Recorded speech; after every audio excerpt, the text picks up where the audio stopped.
at midnight, so I was like, you know what? I can't want to do another one. So let's do it. So this is going to be a commentary of Wargroove. This might be my submission for RPG Limit Break. So I'll try to be as explanatory as possible. So let's dive in. I haven't made a script, by the way, so just bear with me if I don't know what to talk about. And feel free to ask any questions you want. Anyway. So this is Wargroove. Just a warning, I didn't mute my mic at first, so you're gonna hear a lot of mashing. But Wargroove is basically Advance Wars, but made by an indie company, and involving fantasy units. So like you've got knights, mages, archers, and stuff. This map, the prologue, is basically just an introduction of how the game works, how you move, how you end turns, how you can use the menus of the map, etc., etc. So there's not a lot to talk about. And also, like, it was really easy to route. Routing this game took me forever, because it's just a pain to route. You only have one save state pretty much every turn, every map, and well, you can only have one save per map. So some maps were like closely impossible to route. Actually, it's going to be visible in this run when we're going to get to endgame. So the first actual map is going to be a tutorial about damage. So as you can see, there is some damage ranges that you can see when you attack enemies. So you're supposed to do. This soldier was supposed to do 57% damage, but there is a minus plus 5% chance to deal more or less damage, and it's very important to notice because like if an enemy takes damage, depending on the damage it's going to take, it's always going to do the same thing if it has the same HP. If you have the same setup. But this chance thing is basically breaking most of the strats that you can come up with. Which is what made it really difficult to route. So one thing that was introduced here and that makes this game really different from Advance Wars is a crit mechanic. So crits in RPGs, you might know, is just, hey, you're gonna have a chance to deal extra damage. Cool. Well, in this game, it's actually fixed, and it's depending on what you do with the unit. So, pikeman crit, it's it's 150% damage that they're going to deal if they are next to another pikeman. So, like, yeah, crits are really important because two pikemans together basically can one-shot pretty much anything. Which is in like plain or road terrain, because like you've got also terrain to take into account, just like Advance Wars or Fire Emblem. And yeah, like this guy, a pikeman alone wouldn't have been able to kill it, but here it was able to. Archers crit is basically if they don't move, they're going to deal more damage. Otherwise, they're going to deal their fixed damage. Which is still pretty good, but like a crit is, but like basically in this game, most crits are going to allow you to basically one-shot things that you wouldn't be able to one-shot otherwise, and that is going to change a lot of the ways you're going to go to look for stuff. Like you really want to go for synergies, and that's why spamming pikemen like I'm doing here is so important. So the objective of this map is to destroy all buildings of the enemy.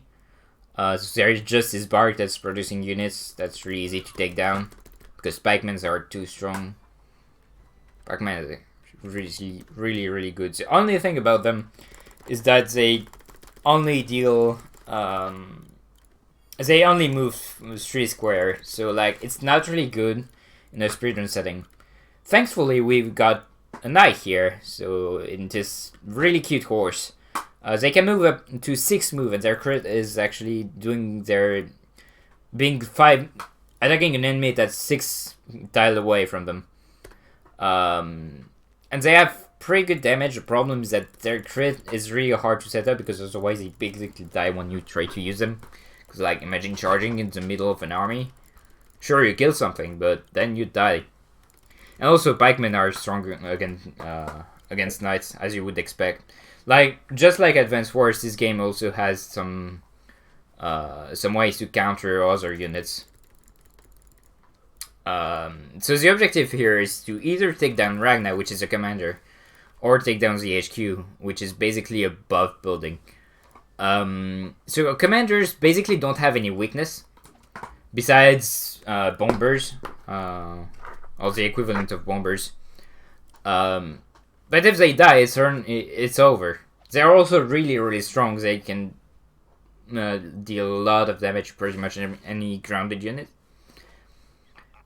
And we're going to see that later, but they also have a groove gauge that goes higher every time they hit an enemy, and even higher when they kill something. And that's basically Advanced Wars powers. And they're pretty busted most of the time. So Mersha here, her groove is to heal everyone in a 2 tiles range around her for 5 HP, which is really good.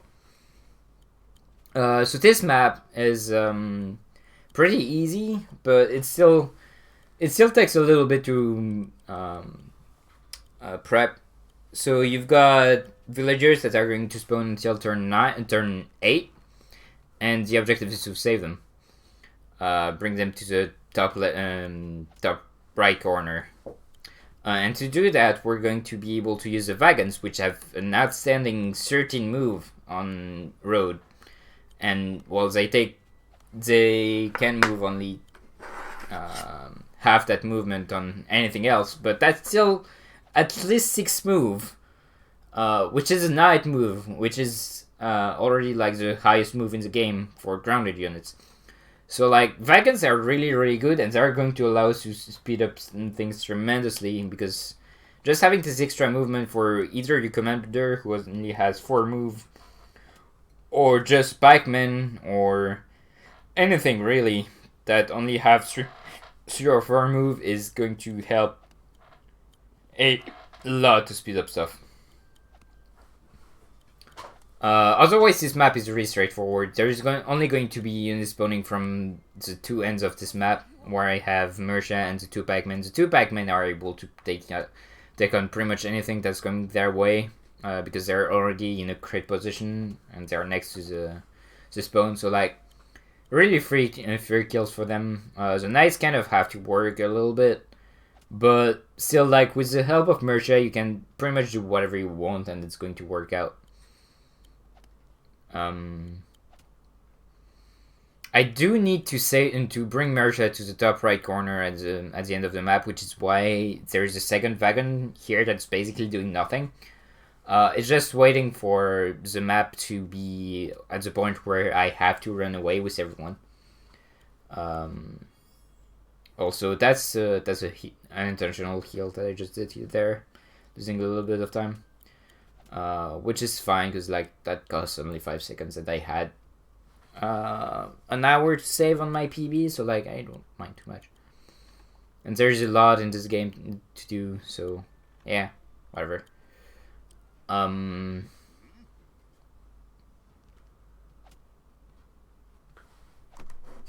should have proposed for AGDQ. Yeah, I basically routed it when AGDQ was starting, so no, I couldn't. I would have liked to, but yeah, I didn't really intend to go to GDQ anyway. I really want to submit this game for RPG Limit Break, which is kind of why I rushed to do artillery runs, because submissions for RPG Limit Breaks are coming up next week. And yeah, this is basically the end of the map. Volder spawned, so you have to run away with everyone, including Mersha. And that's 1-4 finished in 11 turns, minimum you can do. So this map introduced Fog of War, and it introduced the equivalent of Freckens, which is dogs. They're really cute puppies. And they have some really good moves. They have 5 moves. They don't deal that much damage, and they can take a lot of damage from pretty much anything. So like, it's really hard to use them. And their crit setup is really hard to get because they have to have another dog next to the target in order to get it. So like, it's really hard to get it. But it can lead you to some really good position. I wasn't supposed to move the dog here. I was supposed to move it one to the right, but that's fine because like this map, the objective is to grab the barrack in the middle here and then make a knight. So I have time to set up everyone on their position. If you cross this bridge over there, it's going to make all the top units start to move. So you don't want to do it until you are absolutely ready. And I need to get this archer in range anyway, because like, I really need those 4 units. Everything else doesn't matter. So the objective to finish this map is to destroy the barrack the enemy has. It's pretty easy, right? The thing is, how are you going to do it when there is so many units at the top that are going to wait for you? Including the commander. Well, you see, knights have a really interesting thing. Because of their crit and they're already pretty good damage output. They can do 97% to 112% damage to buildings. With their crits. So they can one-shot buildings. Yeah, I wanted to boost my microphone once the mashing was over, because I started the run with my mic on and it can go really loud. Is there some sort of RNG control in Wargroove? If the enemies do all, if it wasn't for luck, every time you would do the same things, the AI would behave in the same way all the time. The problem is luck is the thing. As I explained at the start, you can do minus or plus 5% damage of what is predicted. And because of that, the AI is going to behave differently depending on their HP and your current HP. So that makes some maps really unpredictable. This one is one of them. Basically, the one thing to know, the big rule of thumb, is that every time a commander is going to be in battle, it's going to make the strat inconsistent, because the damage range of commanders is just what's needed to have like luck be really important. And this map really is really important on your commander, because like, as you can see, we've got this my commander and the Trebs at the bottom, and they're going to basically just draw the attention of everyone on the map down there. Because the AI really likes to target commanders. Well, because it's a way to win, obviously. So yeah, Trebs is a new unit that was introduced. It basically counters Golem, which is the big thing over there. Once they hit max range, they get their crit. And they can deal up to 82% on Golems, and then the commander can just finish them off. Pretty easy. And like, yeah, this Trebs is positioned just right so that I can harass the enemies while my commander just bait everything. And meanwhile, since the objective is either to destroy the HQ or the commander, and the commander behaves really weirdly most of the time in this map, we're going to go for the HQ using both a Trebs and 2 knights. Sorry for messenger. And with only a Trebs crit and a knight crit, I can finish the map. The thing is, usually one knight is going to take some damage, so I'm waiting for the second one to come before doing anything. And while taking down the barrack as well, because that can be a nightmare to deal with. But like, yeah, everything from like turn 4 is basically improv depending on what the enemies do. For some reason, I keep getting the same setup every time. If the dog attack from the top and the infantry attack from the left, Emmerich. So makes me not have to think too much, because like the big problem with tactical maps is that obviously when you play the game, you want to think a lot. You don't want to have to like you don't want to make mistakes, right? It's kind of like chess. But like when in a speedrun, you can't really do that because then you're going to lose a massive amount of time. Yes, I really love hitting on on generals. That's something that I abuse a lot throughout this run. Even if the unit isn't really... I nearly died there. Even if the unit isn't really good against a general, like they're going to attack with a dog that's going to take 90% of the 90% of HP in retaliation and deal only 10% damage. Like yeah, they're still going for it. And I don't mind it too much because that makes the AI much more predictable and you can bait them more easily. So like that's why I love using General, even though they mess up the RNG so much. Yes you could. It's really difficult to get good RNG there, so usually I wait one more turn, waiting for the second knight to come. Because, well, there is also sometime a pikeman on the way. So, yeah, this time I could go for it, so I decided, you know what, let's try it. It kind of worked out. I still had to improvise a little bit, but hey, it worked out. So here we are introduced to airborne unit, harpies, but also anti-air units, with the ballista, which has a crazy 6 range, and mages who are basically anti-air units. That also has pretty good ground ground damage. Their crit is basically when they are on really good terrain, like mountains or forests. So like they're both really hard to take down when they are on their crit position, and they are going to deal a lot of damage. And they also have a 5 movement range, and they can heal for 300 gold. In a 1x1 area, which makes them really cool. And it also works really well with Emmerich's Groove, because Emmerich's Groove basically gives a big area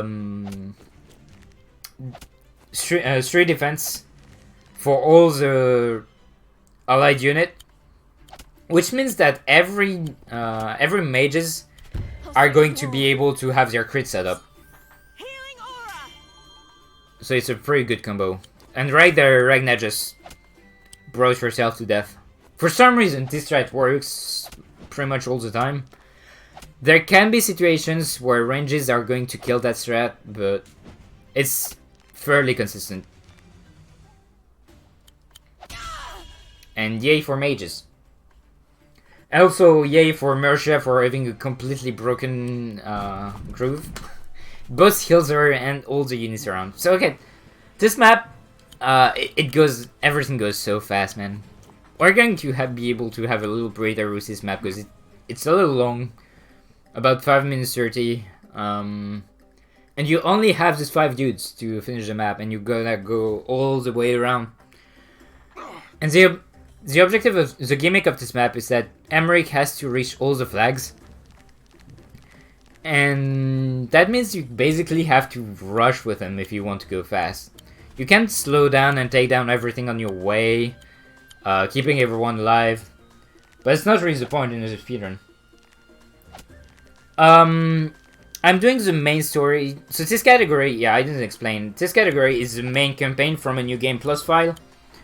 Which means that we're finishing with the epilogue. If you want to finish with the epilogue, you need to have 100 stars, and the story only gives 60. So you would have to route extra stuff, like basically all 25 puzzles, and 5 side maps out of the like 10 you have in this game, in order to have an actual New Game 80% speedrun. Considering how long it took me to route 80%, I won't have the time to route like 5 more maps. The puzzles are already routed, because puzzles in this game, it's it's very neat. You basically have one turn to finish the map. You're in a, it's like chess, you know? You're in a situation where you know you can, like, beat your enemy in 2 move or in 3 move. Well, here you have one turn, but that's one turn with like 20 units. And some puzzles are really, really clever. And some of them took me like, I don't know, 1 hour 30 maybe to figure out. Really, really cool stuff. I definitely recommend checking them out. I'll actually submit as an incentive doing an all puzzle run. It should be like around 10 minutes, I guess. I haven't timed it or like routed it, but like since it's only one turn and it's always the same solution, it's already routed basically. I just need to find the time to do a run. And it should be pretty cool because it's going to allow us to see a lot of different situations and really, really clever map design. So here, fun fact, if you kill this soldier, you have a 50-50 chance to do it. Again, commanders messing up strats. It's going to save a turn. If not, well, you lose a turn, but that's still, like, fine. Also, this music is a banger, and it's like the only map where you can hear it as often, because it's the music when you don't have a commander, and you pretty much always have a commander in this game. Besides, like, campaign enemies sometimes. So from you already submit quite a bit, but I'm trying my best to make sure that Emmerich goes as far as possible all the time. And with the help of the mages, I'm able to keep his HP up high enough so that he can like keep on rushing. I also left the soldiers to die because I don't need them anymore. I really just need my mages to clear up the way on the bridge for the final section and heal Emmerich as much as possible so he survives the end.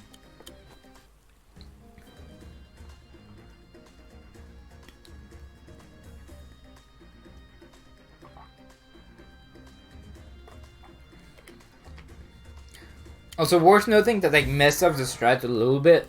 So I kind of have to improvise a little bit, but like again, it's only 3 units and there isn't that many units around, so you don't have to think too much in this map. It's overall a very easy map. It's just 18 turns, and 18 turns is quite a lot. Yeah, I really like mages. This should protect us. Really, really cool units, especially if they're crits. Like, God, it's so good. The nice thing too about mages is that they basically counter pikemans, which are like the strongest unit in the game considering their price. As you can see there, these mages had their crit because of the crystal, allowing Emmerich to keep on running further and further beyond. Hey Trey. Yeah, routing this game is insanely hard, and I'm so glad I managed to finish it. Like, I started in, like, what? End of March, routing this game. Took me about 50, 60 hours, I don't know. A crazy amount. Especially 7.2. 7.2 and Epilogue took me, like, I don't know. Too much. Actually, no, 50 hours is like the time it took me to route 7.2. 7.2 is a mess of RNG. On which platform am I playing? It's PC, so that's why I can move my cursor so fast. The game is on Switch, but funnily enough, the AI on the Switch version is actually different from the PC version, which I was told in the Discord. Fun fact about the Discord as well. I actually ignored the existence of it. I just made the Advanced Wars Discord that I created have a Wargroove section where I was posting my new stuff. And when I was making my split, I realized, oh wait, there's a category on this server.com already. Damn. The run was like 4 hours 30, and it was just to make the speedrun.com leaderboard. But like they had this Discord though. Not much was happening there because there was again only one dude working on it. And he was just doing ILs based on my strats too. So like it was really fun to figure it out. It was like a month ago. Yeah, as I explained before, just like Fire Emblem, enemies do always the same thing if you do the same thing.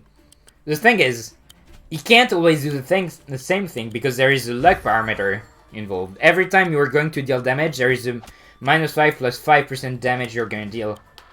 Same for the enemy. And actually, this -5 plus 5% is going to be multiplied by your crit damage. So it's like -7 plus 7 on a crit most of the time.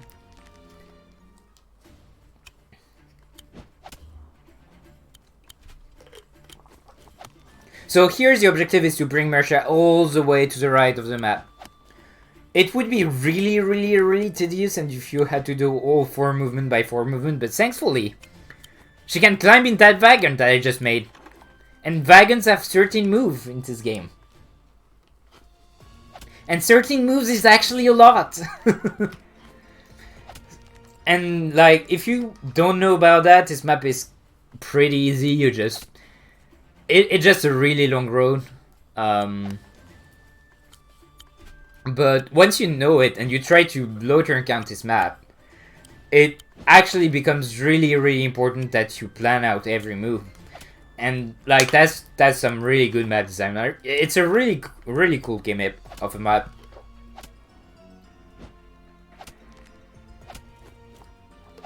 Overall, like, this game has some really good maps in the campaign. Just have some maps that are like just atrocious to speedrun.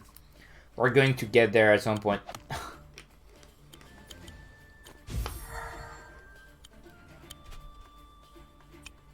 Yeah, it can be a lot. It definitely can be a lot. Calling reinforcements. So I would usually make a mage here to take down the Pac-Man, but I think I just messed up the positioning of pretty much everything on this. Oh yeah, right. I moved Nuru not at the right spot, so that made the AI behave differently. Thankfully, like, you don't have to care too much about what's happening on the map, as long as Nuru survives and you can make your way through with your wagon, with your freaking 13 move wagon.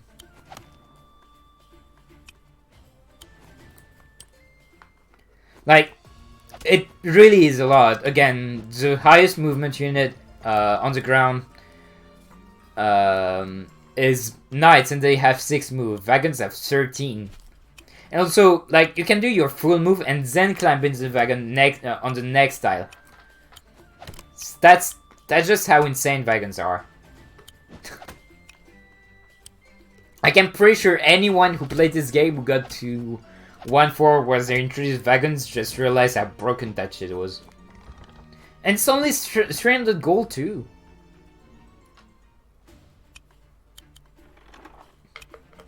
Like, look at that. How much distance I'm able to move. Worth noting too that if that wagon dies, Mersha dies too, and when the commander dies, it's game over. So you kinda have to be careful. That's why I moved around this trap just like in just this way, so that I'm never in range of it, because otherwise it would have destroyed the wagon. Oh, you did? Nice. Did you do the epilogue? Because it's honestly a super fun map. Even in the speedrun setting, it's pretty fun.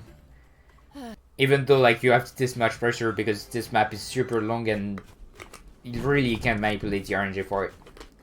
Alright, so this map is pretty cute as well. So there's 3 roadway you can go through. The only way to finish the map is to destroy the HQ. And you have a barrack at the top. And, like, casually, it's basically a war of attrition where you try to block 2 ways and break through 1. And, like, the resources are about even for everyone, so we just trying to be smarter than the enemy, basically. But here, we're just going to send Nura at the top, which is going to make the AI, all the AI go at the top.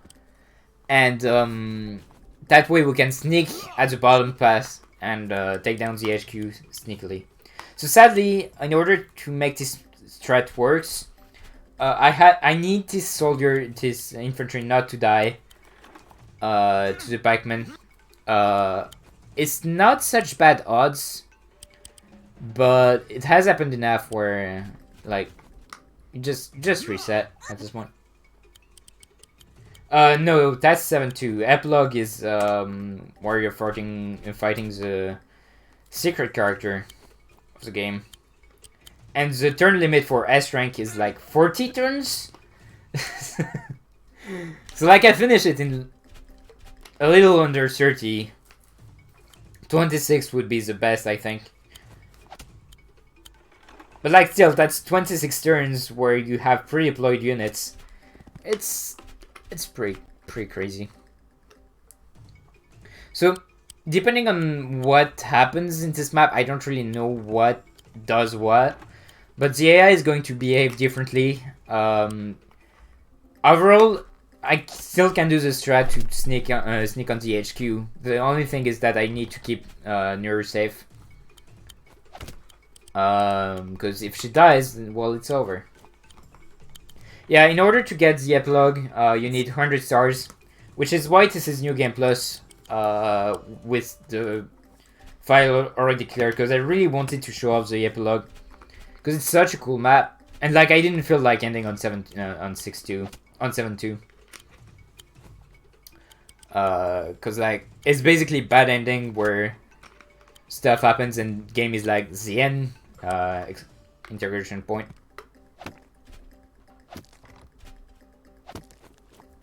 So see, like, they have a ballista, a golem, and a treb, but they're all going at the top, and everyone else at the bottom is chilling. Also, that knight is going to try to take down my HQ, but I should be able to take down his before that happens. And like, if it really was a problem, they would just build pikemen to protect the HQ, and that would have been fine.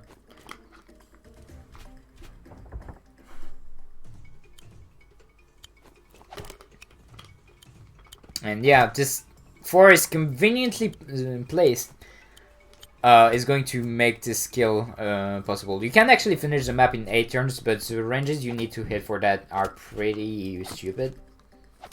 So like I got it maybe twice while practicing or running.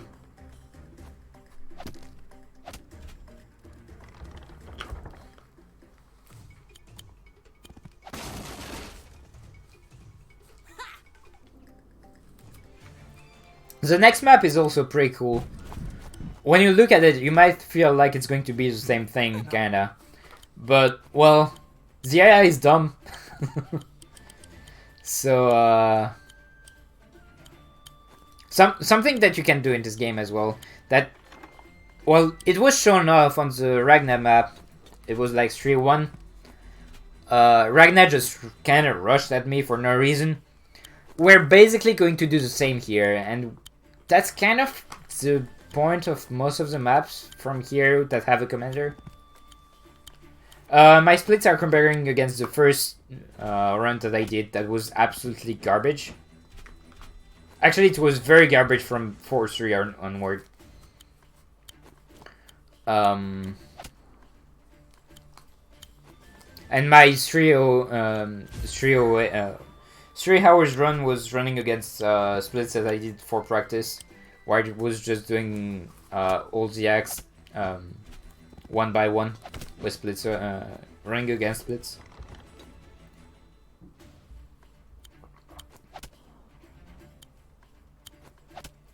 So here I think it's not gonna work because Ryota is too far. Yeah, I think I remember that. So Ryota is supposed to be a little more down.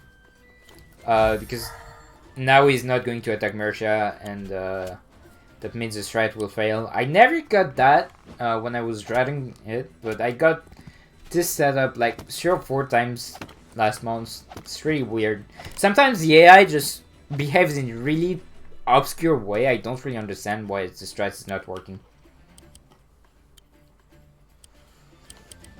I lost a minute on 4-1 because I had to reset twice because soldier first died to the range, which is unfortunate.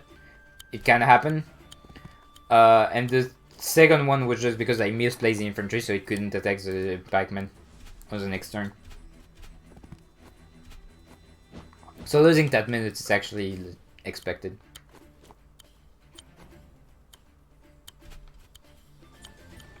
Like, overall, the strats are really consistent that I came up with, and I'm really proud of them. But sometimes it just fail for some random reason. Thankfully, the maps are only like 2 minutes long at best. Maybe like 4 or 5 if they are really long. And oftentimes, when they're really long, they're not really that bad. They're much more consistent.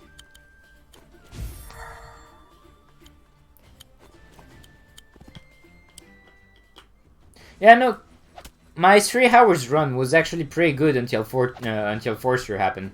Then you're going to see my best and my PB, and you're going to realize, oh god. Oh yeah, I had to reset this map twice. God damn. That's infuriating. But thankfully, I knew that I had like a billion years to save later on, so I wasn't worried anyway. Like, I know this run can go under 2 hours. I'm fairly certain about that. Especially if we have a route for 5-2.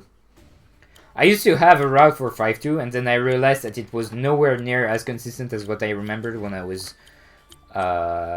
making the route. So like, I'm basically running 5-2 without a route and just trying to nail it. Doesn't work really well because 5-2 is a mess.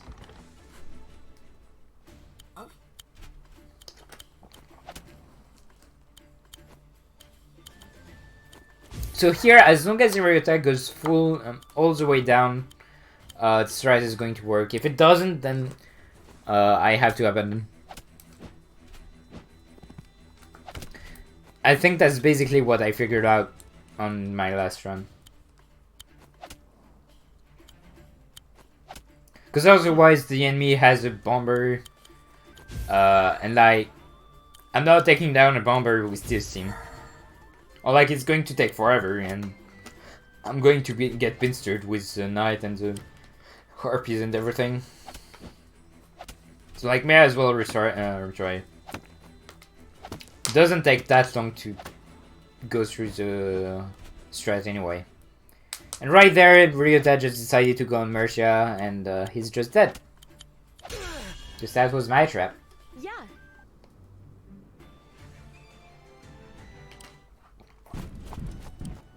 Alright, so see, my PB had an 18-minute map when my best was in 152.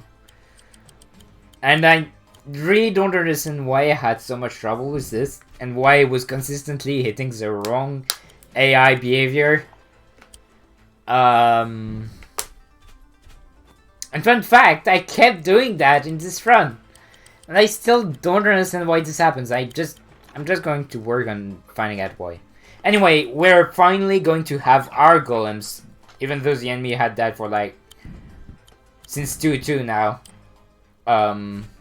So golems are like super OP. They're pretty fast, 5 movement, really good defense, really high offense. They basically one-shot pretty much anything. And when they are under 40% HP, they basically go back to full max power, except, well, once they get hit, they lose a lot more power than if they were at full HP. And this is why bringing a mage is really cool when you have 2 golems, because then you can heal them, and you're basically invincible. Which is why I thought that this map was really, really easy. Because, you know, you can make mages, and then you've got 2 golems, and... yeah. Except not really. So this archer is not supposed to be here. It's supposed to be 1 tile to the right. Which means that, yeah, Koji for some reason, instead of attacking Emmerich like he's supposed to, he's running away. Which means that from here it's improv. But hey, it's improv with 2 golems. Surely it can't be that bad, right?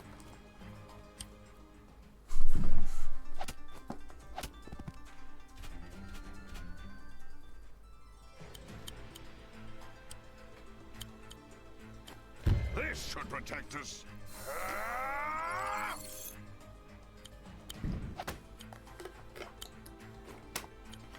I used to have a strat for this map that was kind of weird. You needed a lot of different backups, and I found this one that was pretty much better at doing what I need to. But apparently it doesn't always work, and I really don't understand why. But that's a problem for future me. Alright, so 5-1. I also got buffed a little bit. Elder Shields buffs the defense of only of my enemies, of my units, right? And that basically allow you to have a crit for your mages. So like typically, Emmerich is really good with mages, which is pretty roleplay because he's a mage himself. So this map is basically defending the bridge at all costs. Because there is going to be a billion reinforcement coming from the top left, while Emmerich rushes to the Amber Wing spots, or the airport, whatever you want to call it. Which is why we're going to build a lot of, well, 2 Trebs and 1 Ballista to deal with whatever is going to come at me. And so once those are going to be ready, I should have my Amber Wings at this point. And they are going to rush down Sedge, who is going to appear, and killing Sedge is my only way to win this map. And Koji is there to tank, because that makes the AI be super aggressive. Otherwise, they are really careful with what they're doing. So like what I'm doing here is basically just making them suicide on me.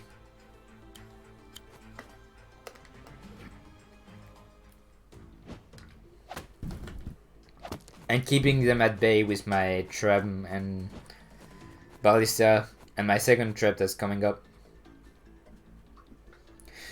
And the objective to this story here are archers, harpies, and the witch that just popped. I think it just popped. Or like its next turn. Because that's basically the only things that can take down my Ember Wings. The good thing though, that I realized while I was learning the route, is that harpies have a really high tendency to attack commanders. Like it's like they can't resist it. There is a nearby unit that they can attack and deal a lot of damage. They are still going to go for their commander. So harpies are basically a non-issue.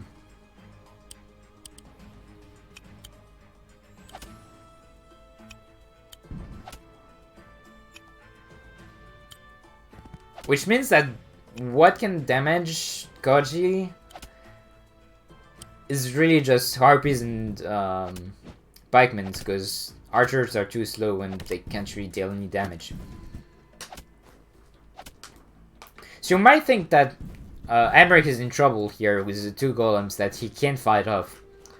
Well, I got an airport, so what am I going to do? I'm going to make a balloon. And just let Emmerich be there. And he's just going to chill because, well, golems can't attack me from there.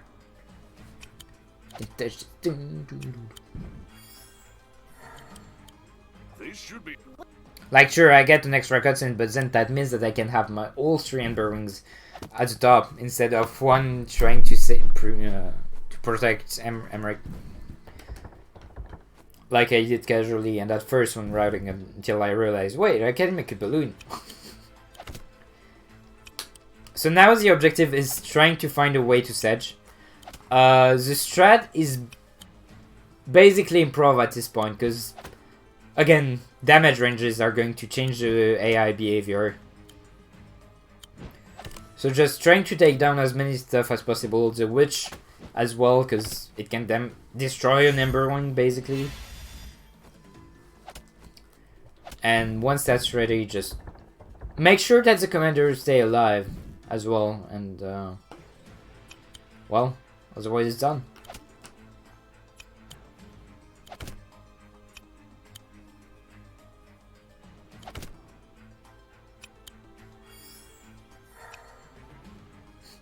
And right there I realized that, oh wait, I'm in range of this trap for crit. But well, Amber Wing's extra crit damage comes from enemies being on the road, and it's really high. I think it's 175% damage. So like, they basically one-shot anything on the road. Even commanders are going to take 80% damage. So like, don't put anything on the road.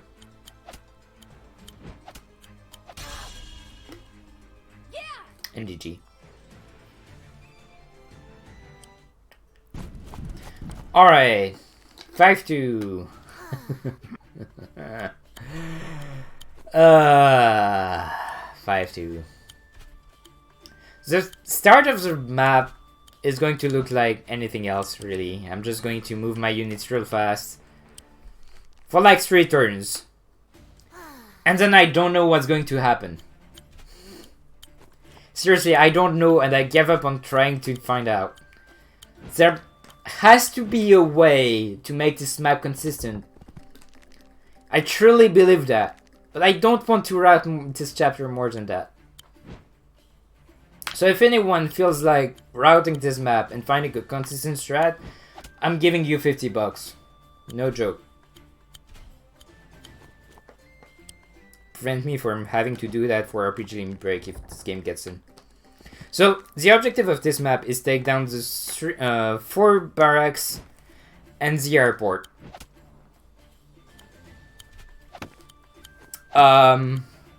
Yeah. The thing is, the enemy is going to build units from them, and what they're going to build is going to depend on RNG. Yay. So like, enemies can make units that are just completely going to destroy the strat.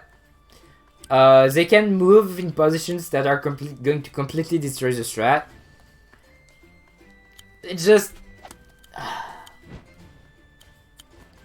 just impossible. Like, imagine basically from that airport right there, they're making a witch. I'm done.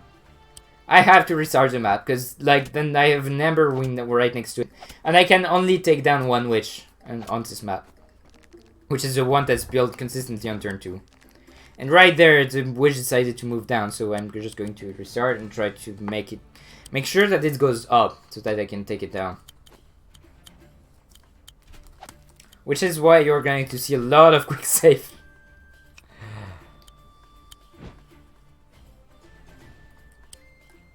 So like, the basic idea is pretty simple. You just take down this ballista right here, pretty much at the same time, like 1 turn later you destroy this ballista down there. And then you blitz through the bottom part of the map, and you leave your grounded units take down the top barrack. That's the idea I came up with. I gotta be the best one, right? I just can't find a good way to do it. I thought I did at some point, and then when I came back and played this map, it just wasn't working consistently enough. So yeah, I tried a little bit to route this, and then I remembered how utterly painful it is because it's so hard to manipulate the enemy correctly on this map. It's just insanely hard.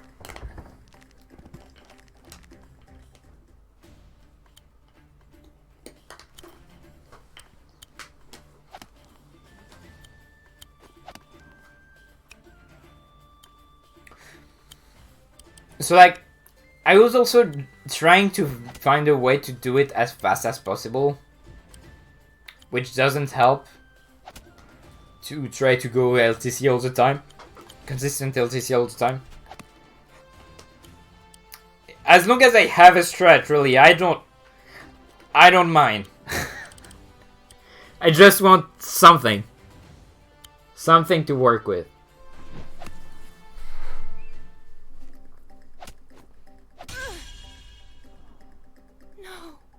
that doesn't involve Mersha having a chance to die, like right there.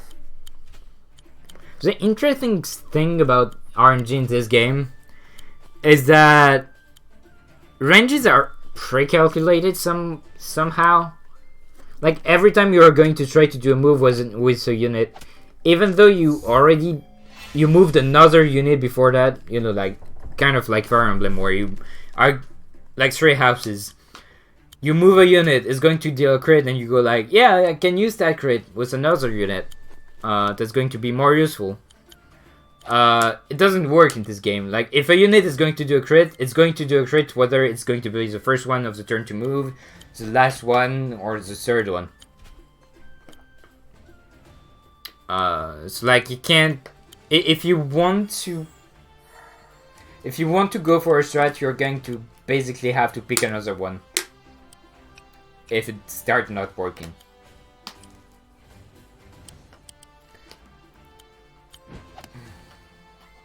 Must be like the promoting RNG in 3 houses. Kinda, yeah. But it's weird because there is so many possibilities that, like, I really don't understand how this works. Every unit has their own RNG. Oh, yeah, that's a good explanation. That's a valid one. I'll take this one. So this is basically what it looks like when you're trying to improve a map in this game. You're testing crits, you're testing ranges, damage, stuff. At some point you just pick a decision because you're in a speedrun.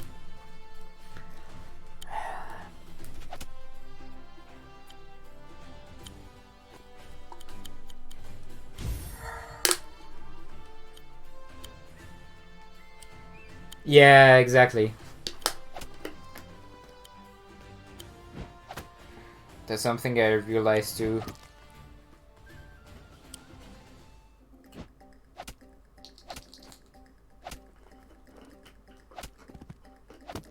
Like, really the main reason why this map sucks so much is because you have 5 facilities the enemy can build units from.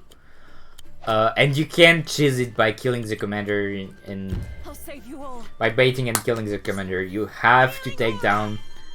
to do what the game asks you to do, which is take down the barracks.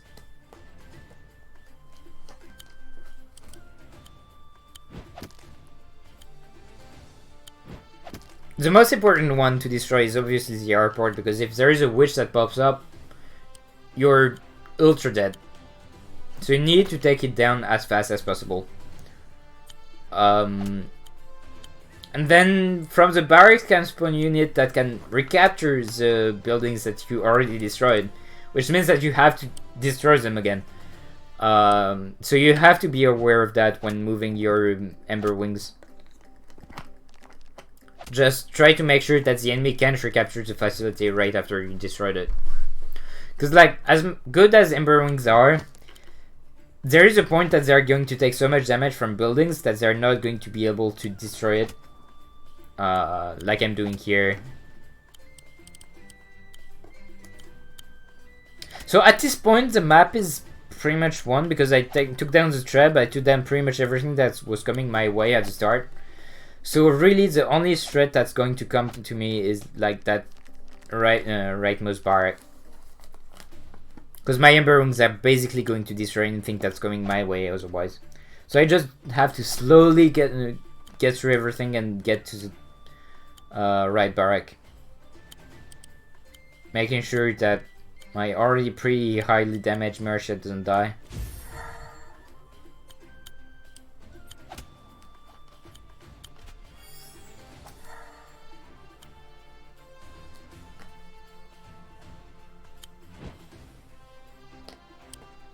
I didn't move. Oh my god! I just realized I didn't move that Ember Wing on the right. I feel so dumb. It's actually just a reminder for anyone who isn't reading the title. You don't have to say good luck because I already finished this run. I'm just doing commentary over it. I was doing this run at like Friday night, midnight. Because I just didn't feel like sleeping. I was like, you know what? I really don't like that PB I got in Wargroove. Let's try and get a better one. And if the run dies, well, I'm going to bed. Spoiler, it didn't die.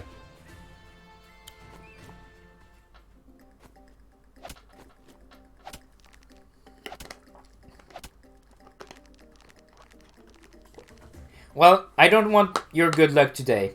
I'll gladly take it later. Hazy Orion, thanks. It's not that much of a better PB either, like... Well, it's a better PB, because like the first one was absolutely horrendous, but it's not really a good one, it's really just my second run. And like... I can't really expect a PB to look good when there's this mess that's going on. I cannot.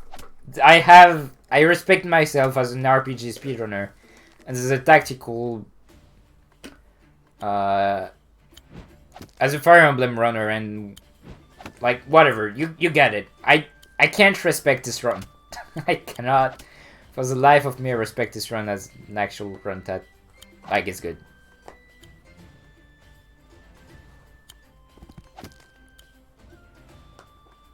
I could have finished this map here if I realized that I didn't move that wyvern on turn 10. Sad. I'm very happy with how this turned out. 10 minutes for this map is really good. And even then, I say 10 minutes is really good, but you saw how much I had trouble finishing this. Anyway. Terribleness is over. Now we're back to your regularly scheduled, consistent RNG-proof maps. So we're introduced to water maps and water units. So Merman can move 5 tiles, and they are the only units that can take buildings in the sea. And they can attack from 1-2 range, which is really good because that means that they can take damage from buildings. At the same time, though, they are the weakest unit, fighting units in, so they are still really good. For 250 bucks, they're really good. They just really die to turtles in one hit. And also their crit is when they are in water. which basically means that they're always going to have a crit available. Turtles are basically submarines, so they deal a lot of damage to other ships, but they can take down buildings. And they, like, again, also one-shot mermen. They're also really fast, and like, yeah, just like that. So the objective here, again, is to destroy the port of the enemy. This turtle I sent down is there to make sure that the 2 mermen at the bottom don't take the bottom left port, because otherwise you also have to destroy it, and it's really bad. So yeah, pretty easy map, overall. And now we're going into the big attack against... Felheim. Epic battle. Where you actually just need Koji to win. So the objective here again is to destroy the HQ, which is heavily guarded. But the AI is not going to move all his unit as long as you're not entering the final area of the map. Which means that I can take my time to build 3 reuse, which is enough to basically take down the HQ, unless you're really unlucky.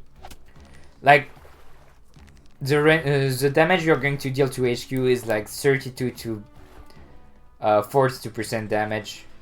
So with 3 reuse, you can imagine that like the chances are really low for it to happen. But it can happen. Technically, it can happen.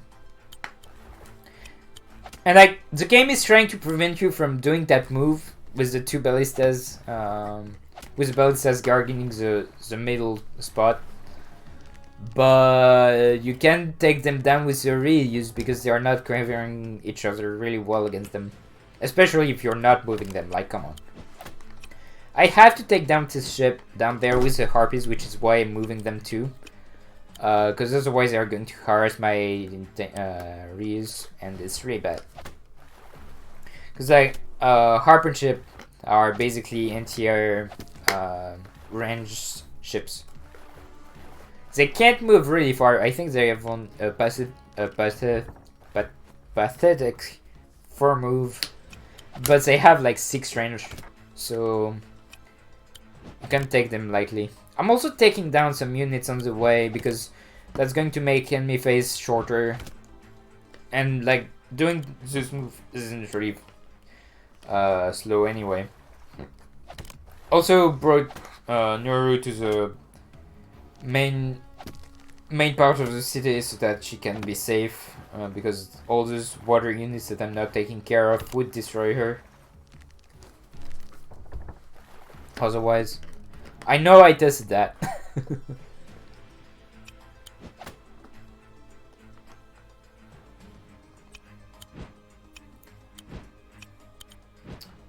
Here I come.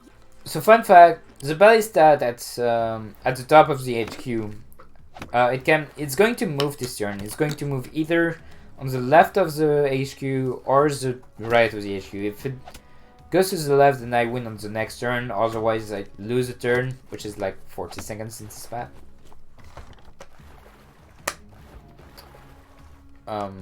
Because I have to take it down because I can't have my 3 reuse on the HQ if it's on the right. And like, yeah, there's a lot more units that's just suddenly moving.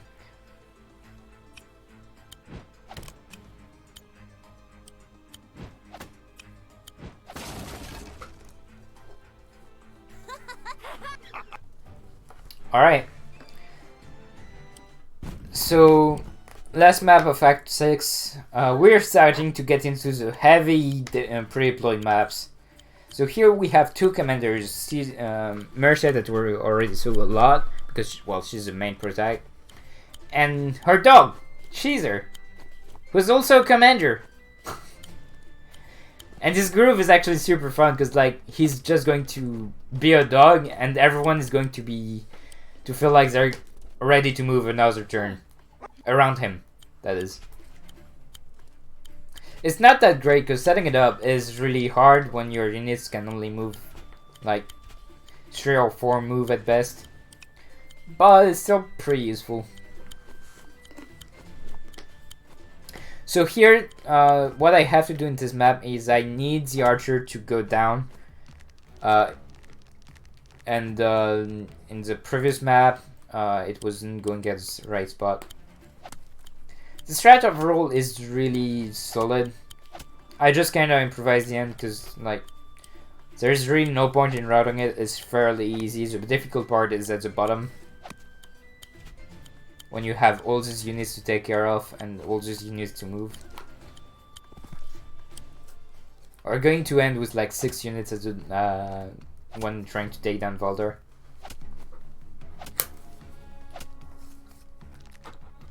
And most of the times the objective is just go up to catch up.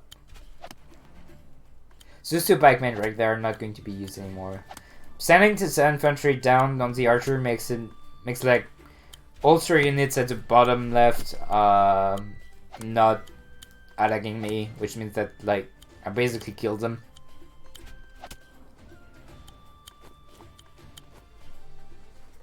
So taking down this door is actually RNG proof, I'm pretty sure. At least the way I do it. Sending Mercia down to heal everyone.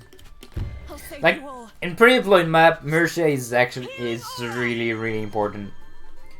You really need her to be in the front line, but not too much, because otherwise she can charge or groove. Like, she's really important.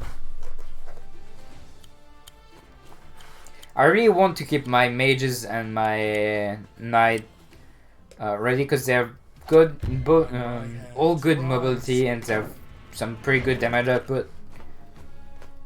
compared to everything else that's either too slow or not good at dealing damage. Doggy kill door. Yeah! Good boy, Caesar. But fun fact about Caesar, he has a few maps where he takes down Brigand. And every time... It's kind of like this... Man, what's the name again? This cartoon series was the Platypus. Who's actually a spy. And it's like... It seems like he's not doing anything during the day, but he actually does. Caesar actually takes care of brigands, and then you see Mercia at the end of the map be like, "Damn, where's my dog? Where's Caesar? I don't know where he's going." And then Caesar just comes back, just being a dog, and she's like, "Oh, there you are, Caesar. Welcome back."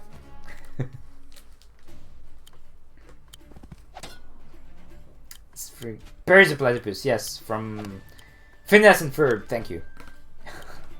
That helped me figure it out.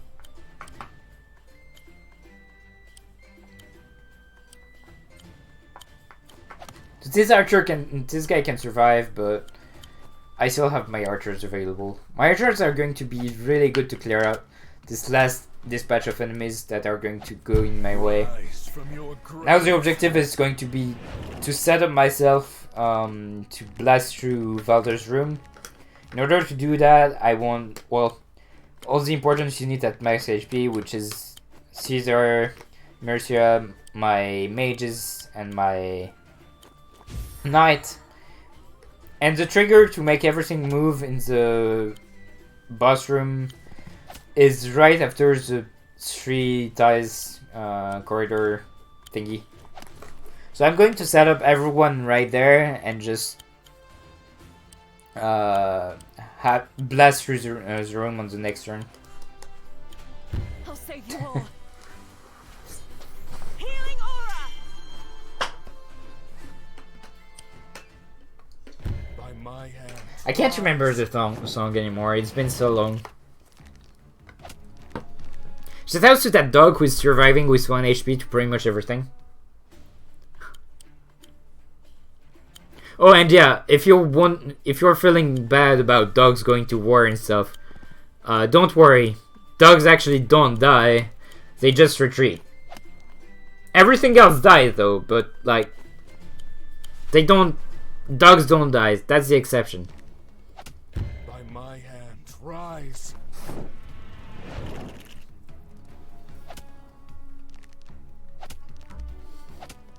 Well, besides the skeleton doggos, because they're already dead, but...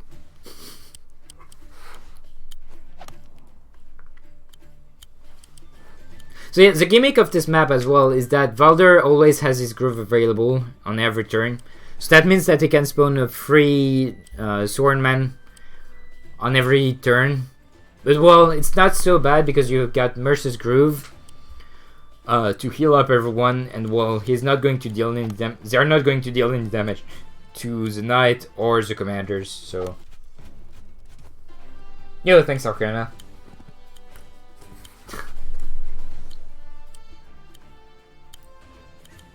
And here I basically realized that I messed up. You're supposed to have like the 2 mages, the knight and Mercia ready to blast in, but well, the soldiers, the infantry really messed me up, and I also messed up what I was supposed to do. Oh well. It's not like it matters too much anyway, because like this map is fairly simple at this point. So you just have to make sure to not have Mercia dies. Or like Caesar die, because again, if your commander dies, it's game over. As strong as they are, you need to protect them.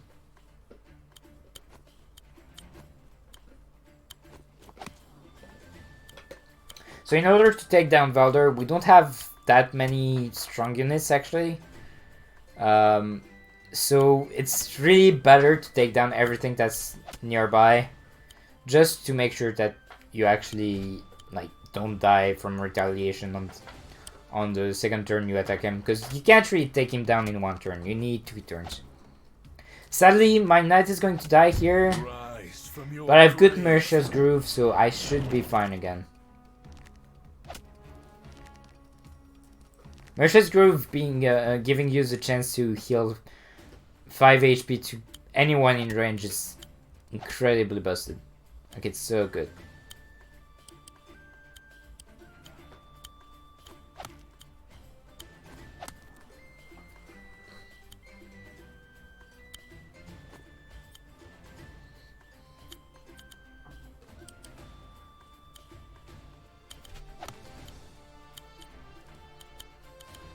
Just trying to maximize my heal.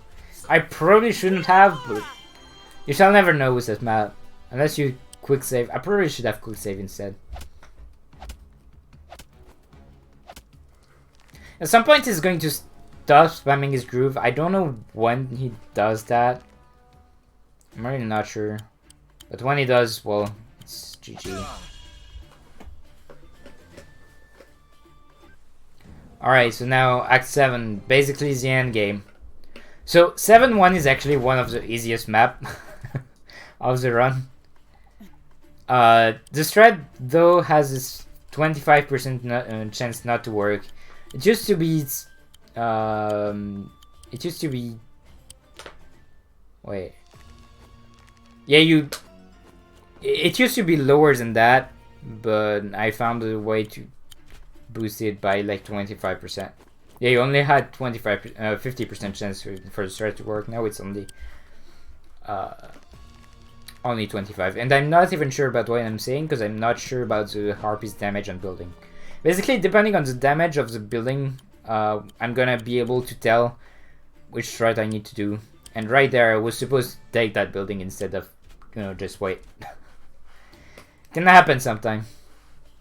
Basically, the way input works is that I'm going to press left click to tell you need to do something. Then you're going to be able to see that menu where you can wait, capture, cancel. You can press enter to confirm the move that you want to hit. But sometimes your mouse is going to be on the input that you don't want to press, and right there it was wait. So yeah, can happen sometimes. Thankfully, I should still get the strat here. I'm pretty sure. Spoiler. Oh wait, no, I got the bad 50%. So now I need another 50% on the infantry. If the infantry doesn't die, then I don't have a backup. Hence why the save here. And since this strat I haven't been able to practice it too much, I'm not sure about what I have to do, but I actually find it. Was supposed to move the knight one tile left, only one tile right instead of two. Which means that he's not going to get his crit, but I'm still going to get the kill, because, yeah. That thing deals a lot of damage, and his crit is when he's on the beach. So, yeah.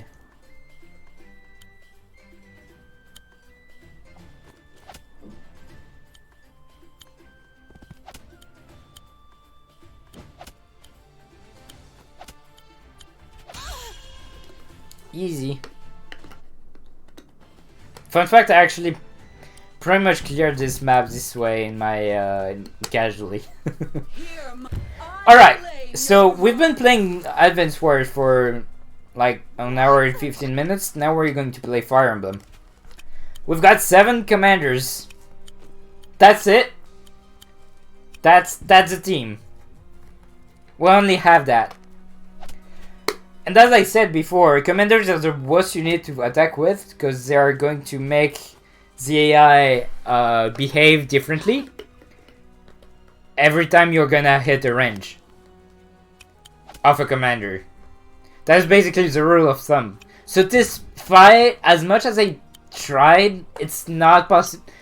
It's like not possible to have a super consistent fight. It's always going to be different. The start is pretty much always the same, but pretty much when you hit the bottom left, it's going to You're going to be improvising at this point. There's no way, no other way. And the extra gimmick to this, because like it wasn't enough to just have commanders, right?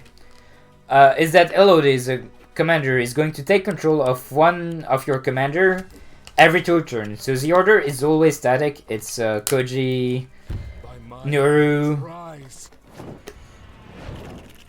Ragnar, Caesar, Valder, Emmerich, and then it's restart. Thankfully, it never takes Mersha, because that would be really bad. Also, I missed a range on Dogo there, so that's why I restarted. I really need the start to go smoothly, because, like, it helps so much to have something that I control even a little bit. So the idea of the strat here is that Koji is going to attack the archer next to the Treb, so that he's going to be in range of the Treb, but not really, and that means that he's going to be able to attack the Treb without taking any damage from it. Which is at the cost of Valder taking some damage, and Valder can actually die if you are unlucky, but it's kinda rare still. And even then it's at the start of the map, so I'm taking that. It's a chance that I'm willing to take.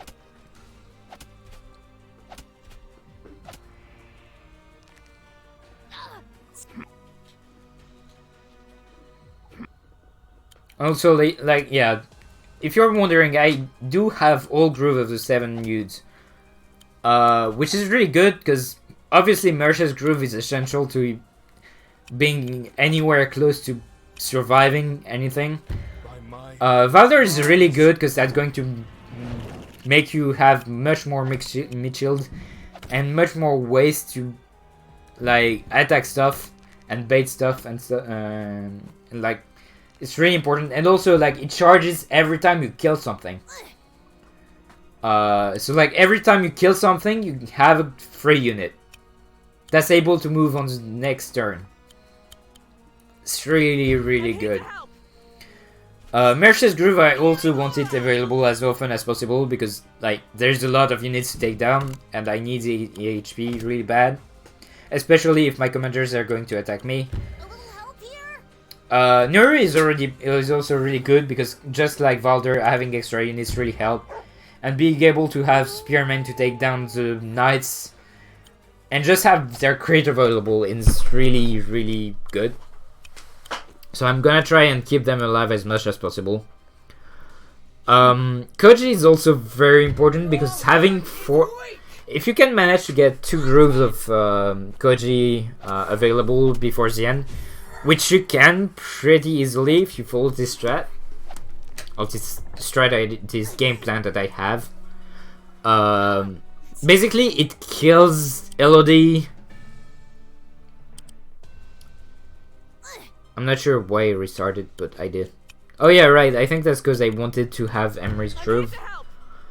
That way Mersha has not 3 HP, but 5 HP on the next turn, which means that she can actually kill stuff instead of being just there. And Mersha just being there is not really good when she's your main source of, like, survivability. Ragnar, again, continuing about the grooves that you want to charge, Ragnar is also really important, because she is going to be able to basically destroy a wave of enemies every time she's going to use her groove. It's going to be really strong against the 3rd wave, which is a wave right after this one. And right at the end. Because, like, the second to last wave, you want to keep your groove as much as possible so that you can have them on the last stretch. Because the last stretch has 3 knights, 2 golems, 2 mages that can heal the golems and the knights, and a Treb. That's a lot.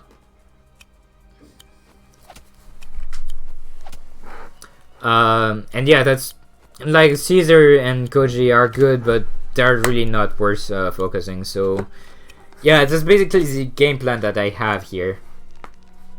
It works pretty well. Honestly, I'm really happy with how this map turns out most of the time. It's rather consistent despite having to improvise a lot.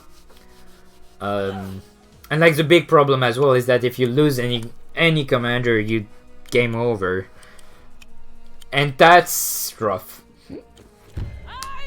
Definitely the hardest part of the map. You can't sacrifice anything besides what Valder and Ur are going to produce. By my hand, rise. So about reinforcement zones, I have them pretty much figured out. Anything that's in range of this Treb is going to trigger the next wave, which has a Golem and a Treb in it. So it's a pretty scary wave. Requiem. And also the previous wave that I just triggered, it's right below the tree where Mercia is. And yeah, that hurts. That hurts a lot, and that's why I don't heal with Mercia until Regna has done her thing. Because otherwise you start with pretty much everyone at half HP. It's really not good. I'll save you all. Healing aura.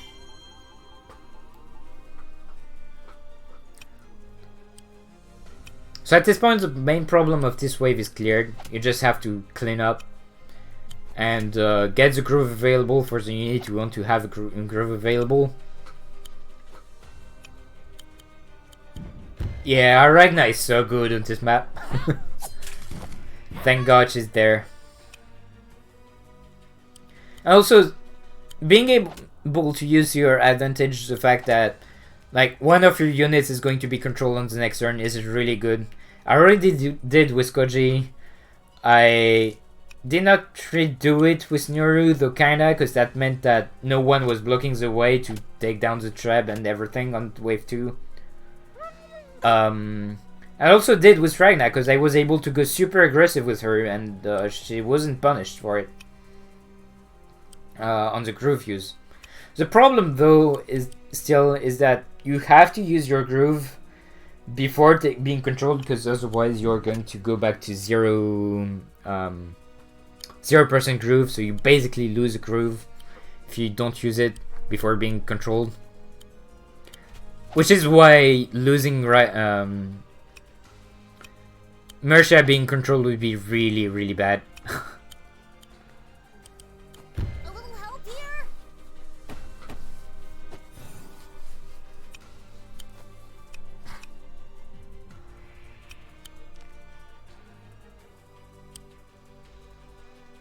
Oh yeah, so you might be wondering why I did not use why I didn't use damn, what's his name? Necromancer Dude's groove right there, because that would have been a free extra unit, right? Well, I want it available for this point, because I want to block the way to the Treb. I really want to have a unit take care of it. Even if that's just a skeleton, because skeletons with a crit still does 50% damage to a Treb.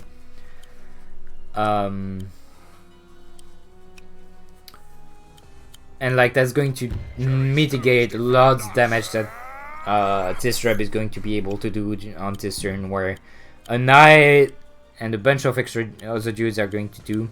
Also, that's blocking the way to the mage and the archer, so they are not going to be able to annoy me too much, saving me some time. At first I really wanted to make the golem go north towards the Treb and then make him have to go around again, but it turned out to be way too inconsistent.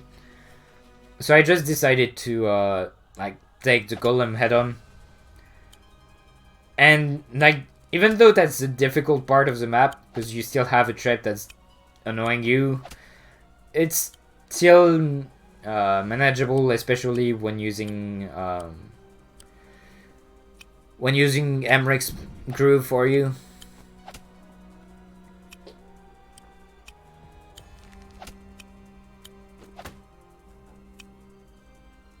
So now this Treb at 1 HP is not a problem at all anymore. So I can basically stop caring about it. I claim your heart. Yes. And thank God I had this defense up. Because Mersha, instead of taking like 3 HP of damage, only took like 1.5.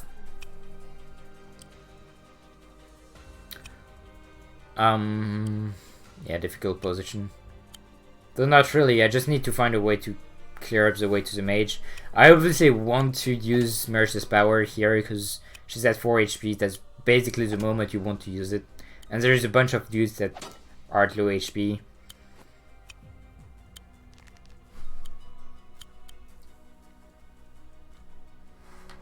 And this golem is pretty much dealt with at this point. Healing aura. Considering how scary it is, it's very good news.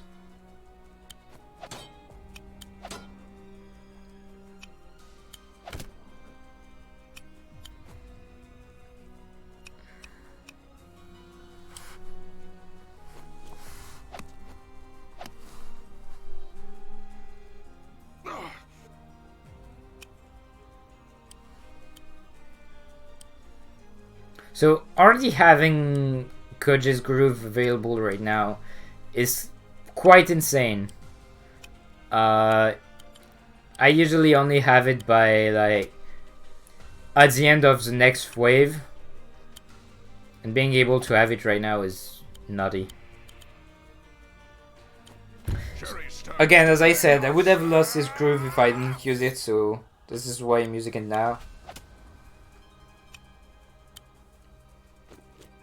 And keeping shield jump for the next wave, because you really don't need it to take care of 3 spikemen and a dog and an archer. Let's hope this works.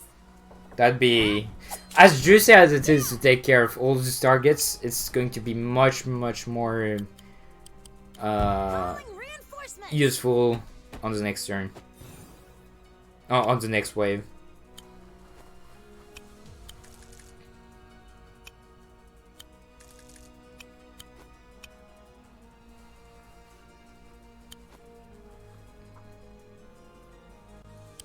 I really should have saved here. It hurts so much to sing gold ad knowing what's going to happen. I kind of spoiled it already, but yeah, some bad stuff are going to happen, even though like it's looking so good right now.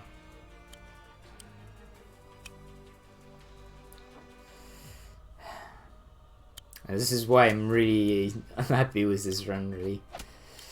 Because otherwise it was a pretty solid run. Up until now. By my hand, rise. 4-1 and 4-2 were the bad chapters. Chapter 5 was really good.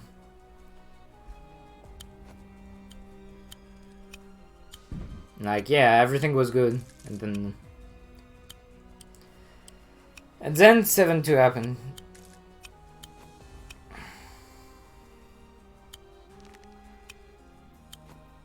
So, funnily enough, if you want to go for loader count, you can send this infantry they just put on the mountain all the way to the top and triggers the next wave. The problem is, then the Treb is going to be protected instead of in a really bad position. So, I decided not to go for it and just do it the normal way. Just go all the way around. Sure, you're going to lose time, but it's going to make the map much more consistent. Because otherwise I always had trouble with this map, with the end of this map.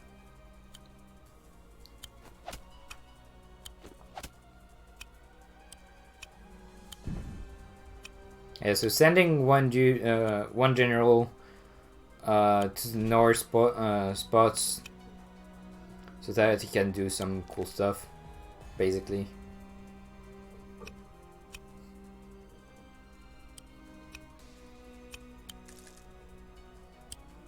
Bringing my army of birds. Your heart is weak.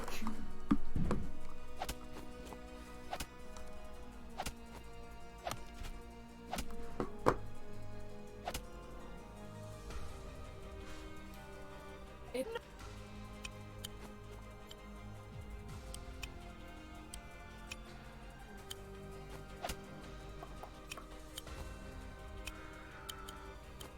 Rise from your grave.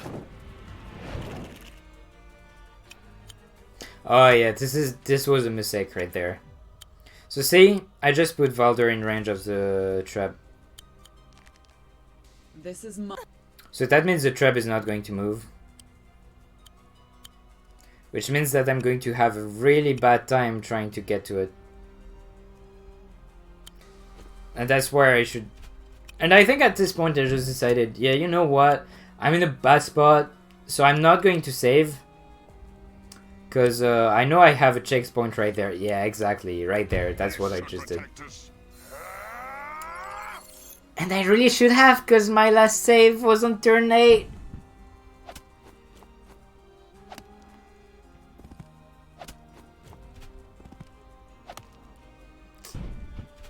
And yeah. That's basically the one mistake that killed me. Yeah, Valder did get crit. Was only a crit from a forest kind of tile, so it's not too bad. Still really bad though. None shall fall while I still stand. Because now trying to take down this Treb is very, very tough. Why did I go here? Should have went for the trip.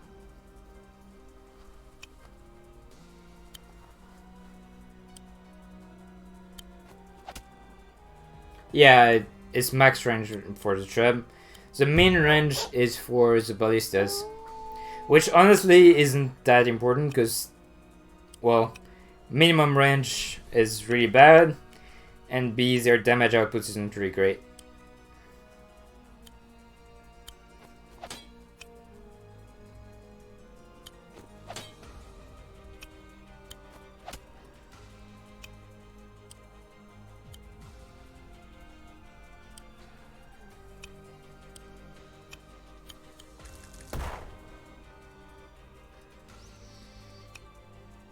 I actually kind of had this in the bag at this point. Thinking about it, I really just messed up.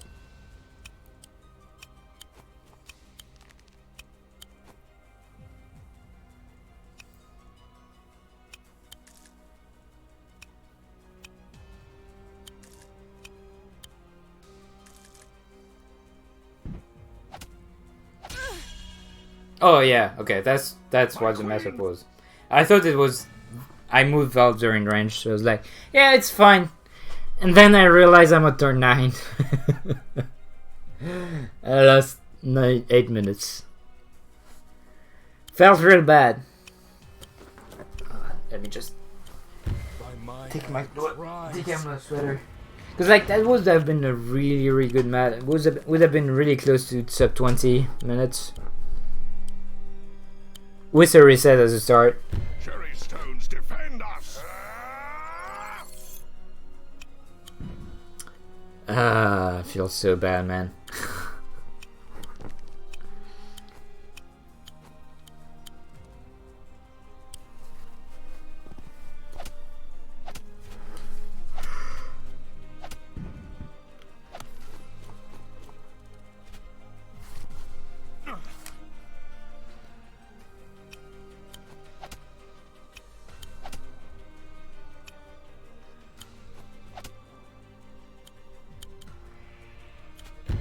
Shall fall while I still stand. Healing aura.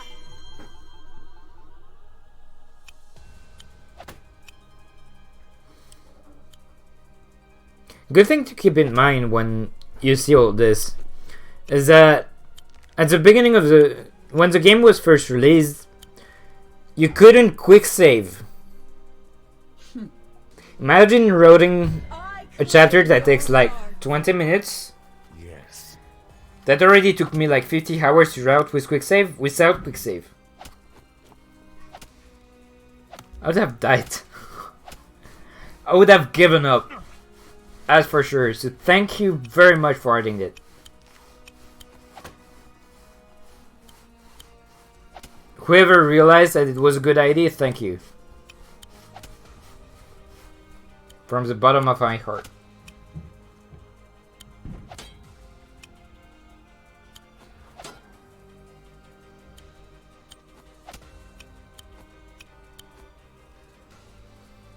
Because, like, not only did it help for this map, it did help for pretty much everything. Like, having the possibility to quick save made me able to experiment so much more than if I didn't. Like, sure, you lose that strength if you use that, but I don't care. I already got a little air strength. Calling reinforcements.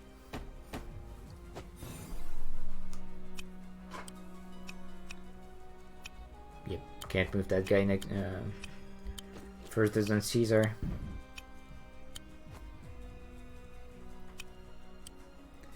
No, you can't. If you lose a commander, it's game over. Which really is what makes this map so hard.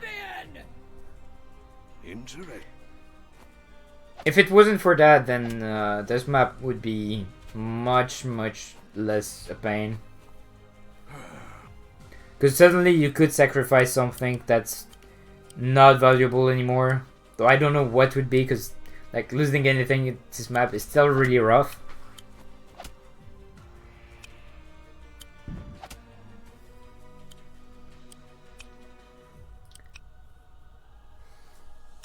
But like, you can at least afford to. If there is really no other option. Or like if it allows you to go fast at the end.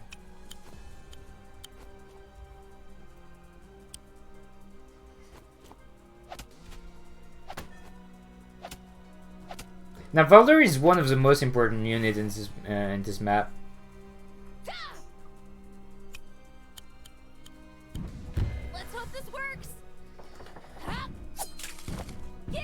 Like, Valder and Mercer are the most important units in this map, in my opinion. Oh yeah, it summons, but like, more of the time you're going to have, like, the infantry are just die all the time already. None shall fall while I still stand. They're really just there for some extra chip damage, and just have some more options.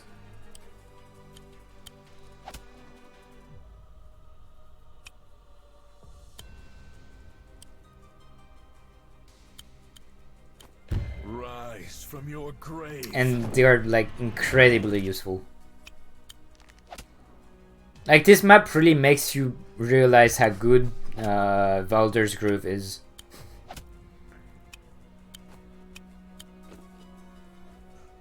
Like how good infantries can be. I claim your heart. When you are really low on resources, suddenly having an extra unit is worth a lot. That's basically what I do to approach most of the time. Going to send a sword dude. Usually I send a sword dude, and he's going to trigger the wave, and he usually dies from a golem and an archer before the Treb actually starts to move.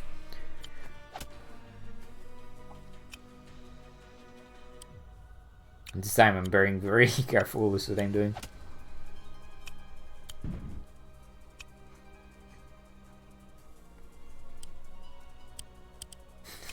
Remember to save. And yeah, that kind of move is kind of what I go for most of the time. Just sack this guy. It's gonna be fun.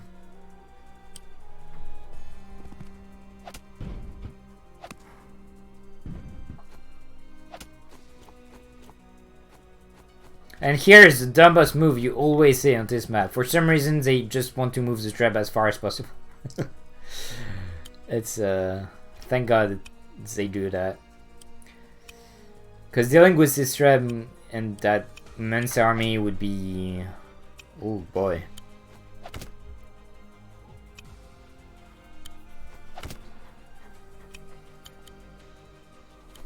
By my hand, rise.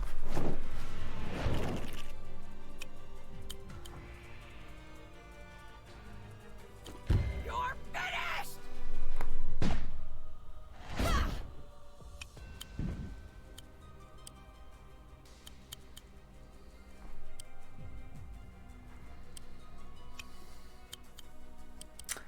A little help here? Yeah, it's pretty good. Good decision, sir. Why are you going to notice that this infantry can attack the archer? I didn't know. Oh my god. I was so focused on getting a good inspired that I didn't notice that I could attack the archer and kill it. Sometimes when you look at your old and your strats, you realize some stuff that you could have done. You're like, dude, how did you not notice that?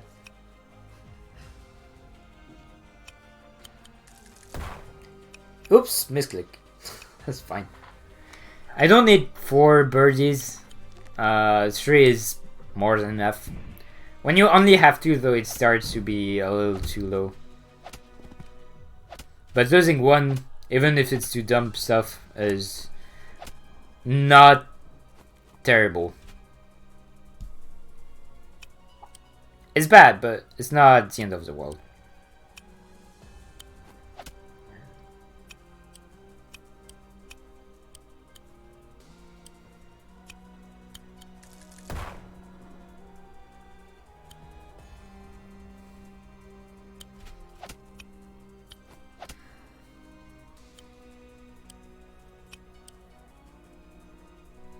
Now, wanna see something real sad to rub it in? Just stay tuned.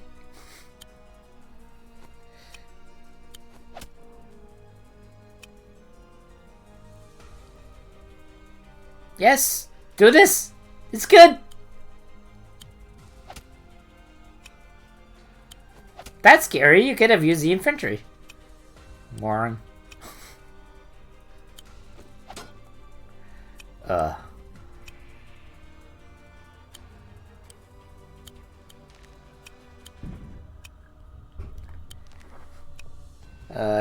You really can feel that I felt bad about this his death near the end. It was really, really bad. And the worst part is she's running away. Yep. So I have to kill everything now. Basically.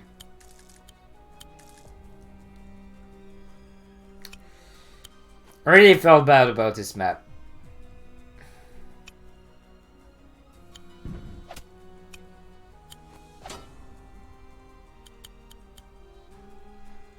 None shall fall while I still stand. Healing aura. Because like usually Elodie is going to do the dumb thing that she started to do and she's going to die.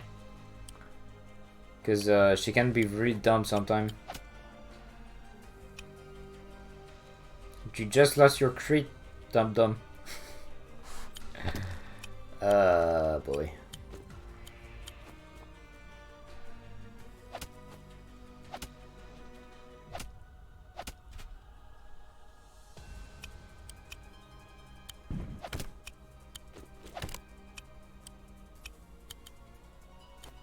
By my hand, rise.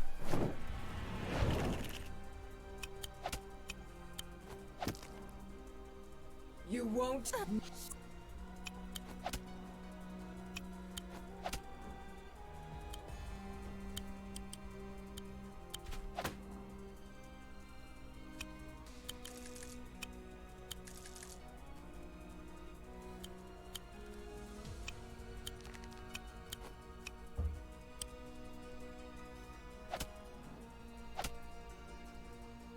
And now there's a free kill. Alright, that was 7-2. Definitely the hardest map of the game.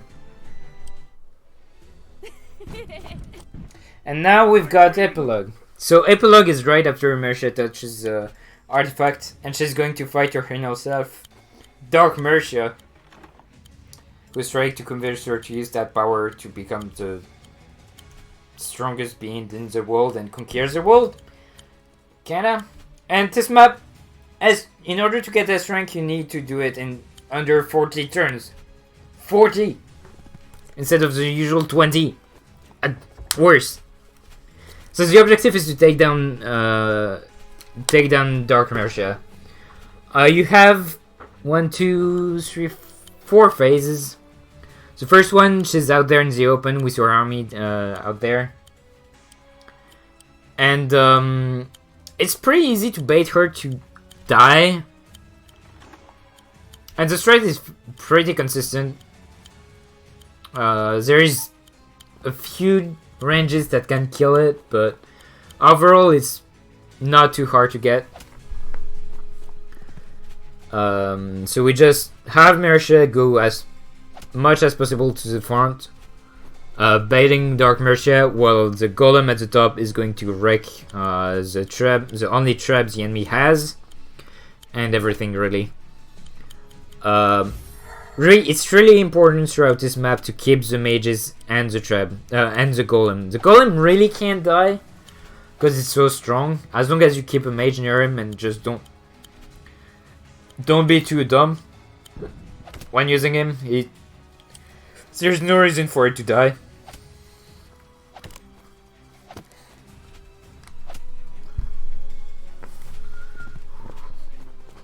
But the knight, though, you have to be careful with them. And obviously, if Mercia dies, you lose. But even though it's so obvious, it's still the hardest thing to do in this map, because you want to use her as much as possible as a bait for attacks, because she has a good defense overall, being a general, and she has her groove, which is so insanely good. Like, if she takes too many small hits, she's going to have her groove ready, and she's going to be able to heal back. And she's also super important in order to deal with everything that's coming your way. Yeah, resign. Resign, dude! You can't win this one. Especially if you move your dog here. Mercia is supposed to go ahead, but I don't know why she decided not to on this run. It's fine, it's only at the start, you just reset. It's still at the point where you want to have the strat to work. Because basically what this strat allows to do is that after this, we're going to be able to heal everything that's damaged and keep on pressing hard at the top. I actually thought of something I think it was like on Friday, I realized it, or like on Thursday, that maybe keeping Mercia around the top left door was a bad idea, and maybe I should send her at the bottom to bait more enemies. Using my wagon. That way, it shouldn't be as crowded on the middle door, because that's usually where everything is going to be, and it's kind of bad. I want to see how this would look like.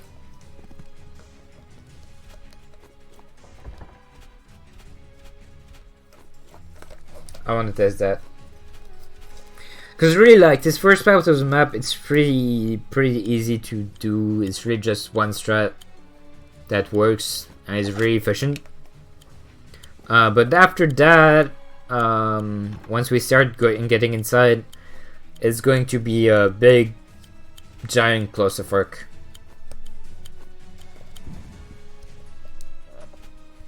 You'll see that soon enough.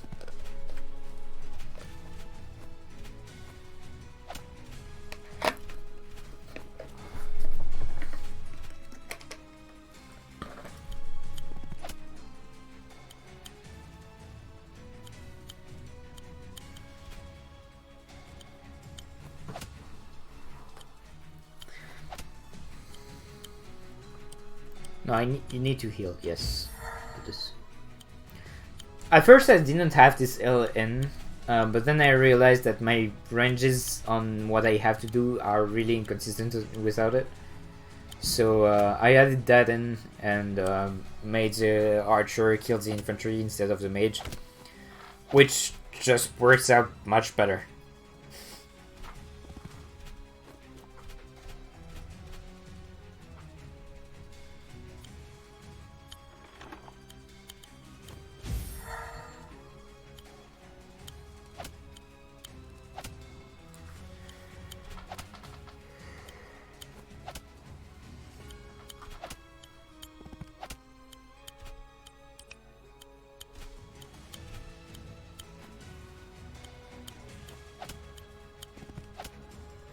I really like the way the knight is positioned, because 3 tiles above him there's a pikeman, and that's pretty much the only thing that can damage him. But there is this forest that's blocking the way, so it can't actually get damaged. So even though I use the crit of a knight, which make them very vulnerable, it still is completely safe. Very, very good move.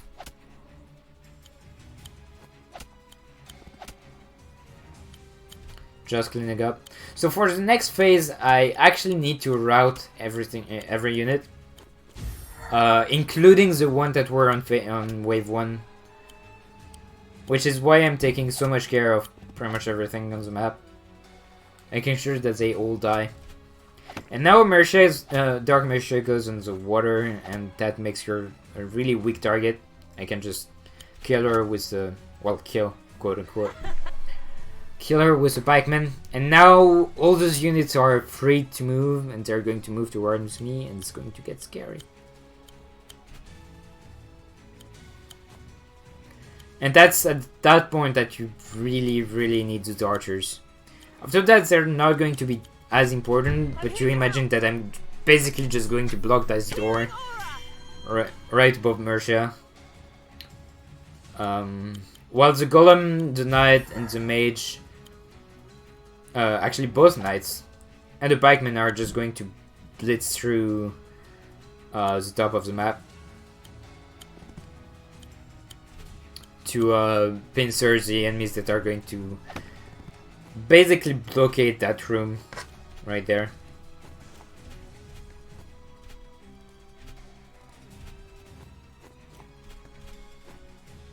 So things went wrong here, and I guess I just improved something and it worked out.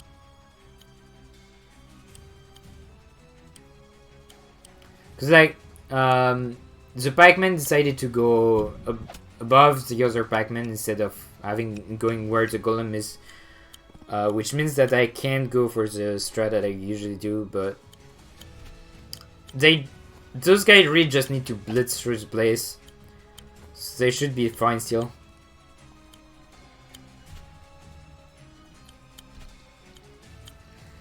Meanwhile, the shit fest is going to begin.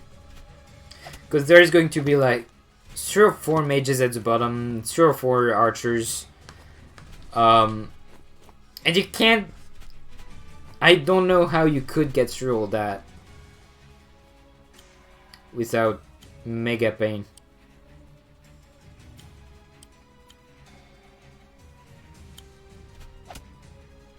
That's not a kill.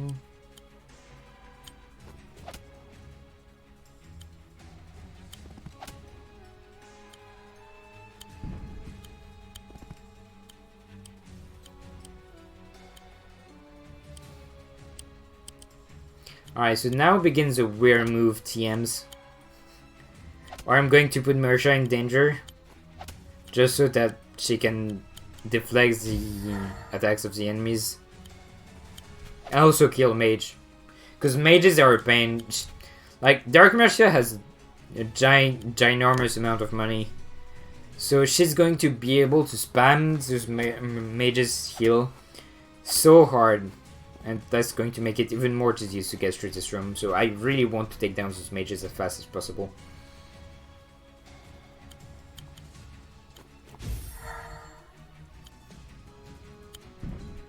Now, also something funny about this map, you get 50 gold for every unit to kill.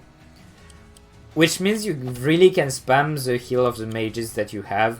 Because you're killing so many units on this map, it's pretty insane. I think you killed like 70.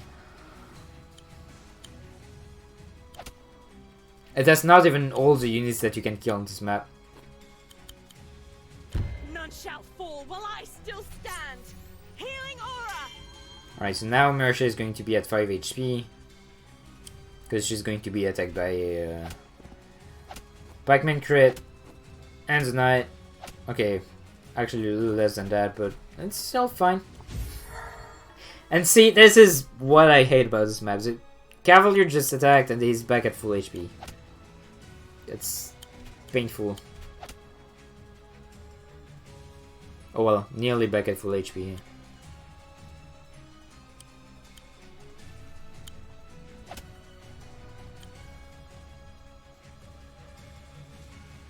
Thinking. I don't know what's a good move here, actually. Like, how can you tell what a good move can be here? This kind of situation. Thankfully, my golem is here, about to blitz the place. Held by the knights. Problem though is that you can't afford to go too aggressive with the knights, because they can die to archers and pikemen. But you can safely send your golem there, and he's going to be fine.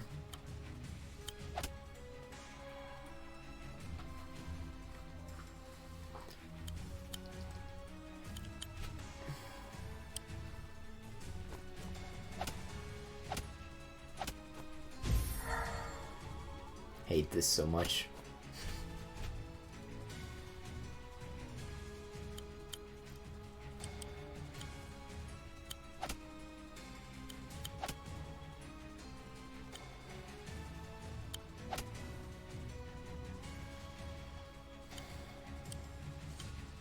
Alright, begins. We're going to start trying to break through all this mess. Setting up a crit with dogs. That's like the third one in this map.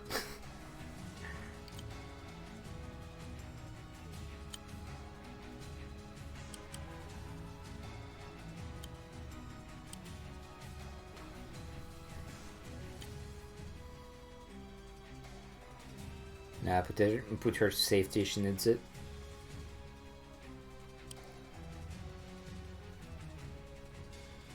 She's not going to survive otherwise.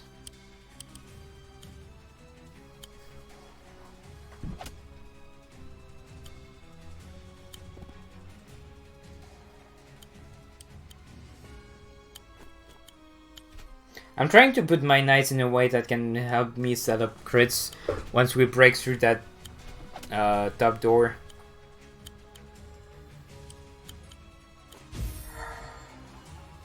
Once we do, it's basically over.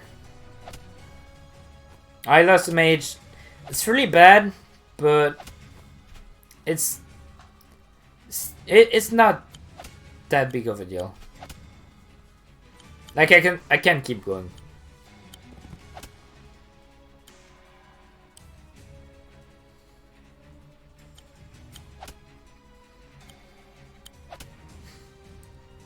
One HP to go.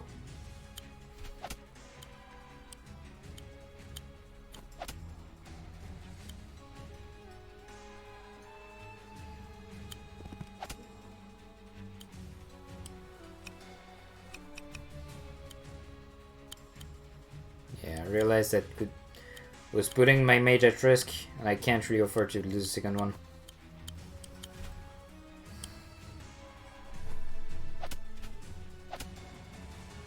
I can't afford to lose a dog though. They basically did their job at this point.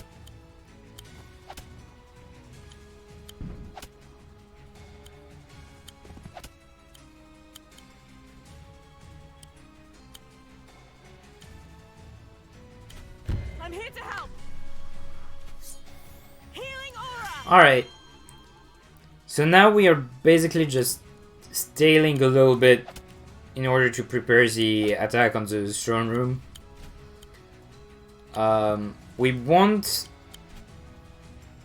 most of the units to be next to that bottom left door.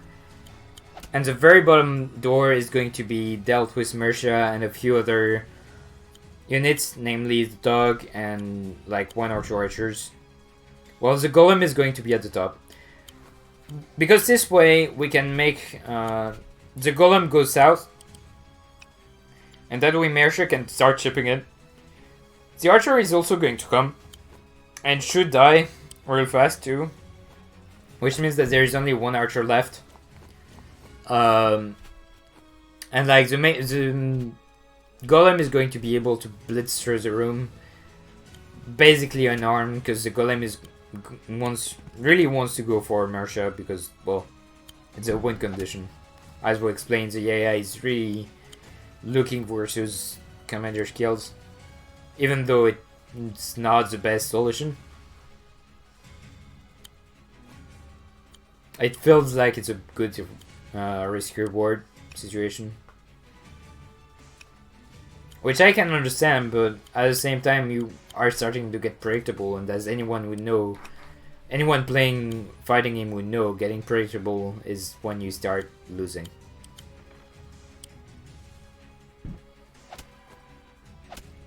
And in that sense, playing tactical is basically that. If you start getting predictable, you lose.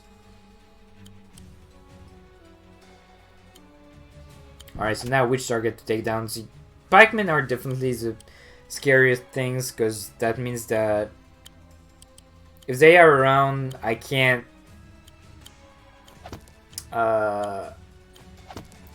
use my knights effectively.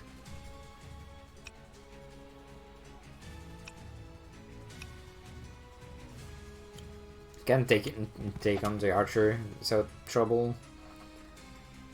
I could do that, but that would mean the death of my knight, which I don't want to do. So I'm not going to do it. I'm just going to protect the mage and the archer. And also, the wagon right now, since it can't install buildings, I'm just using it as a bait for the cavaliers, so that it doesn't stay as a threat.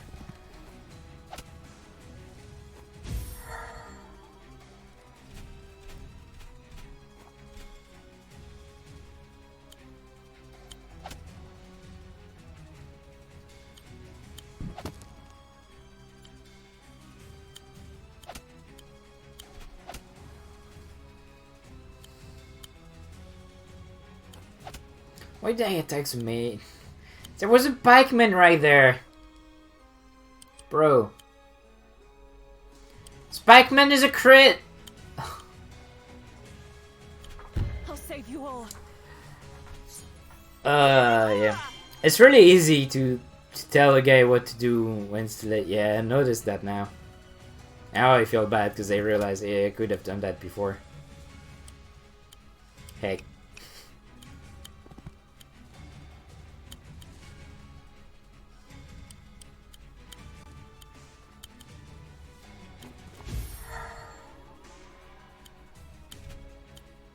Realizing the night is getting close, I send my pikemen down to protect everyone.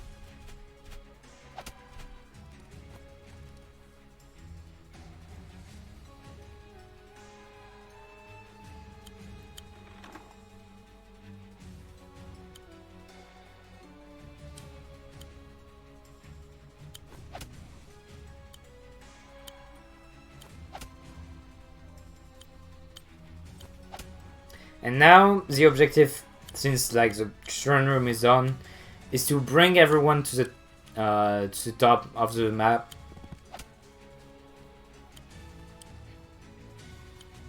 Well, everything that matters, which is knights, golem, archers, mages, and Mercia. Everything else can basically just chill. It's a rather easy way to the study where Mercia is. Because you have a golem and it's strict corridors, and obviously a golem in small corridors is really good.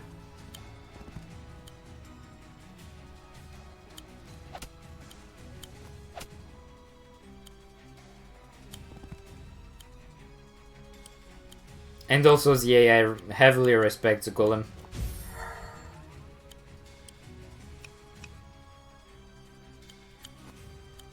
I don't know why I didn't send my pikemen up. I really could have done that. To protect the archer and make an offensive move.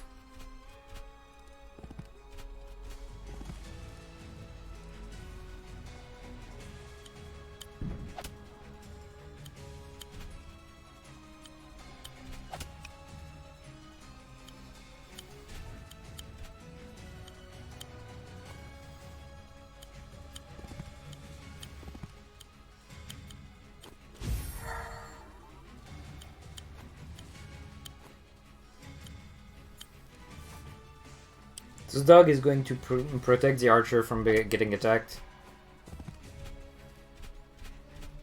Unfortunate damage here.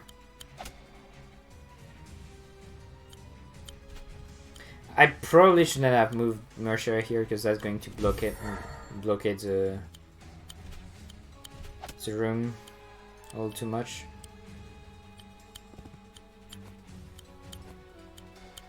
But really at this point it's just trying to color the map as fast as possible. Because the map is done.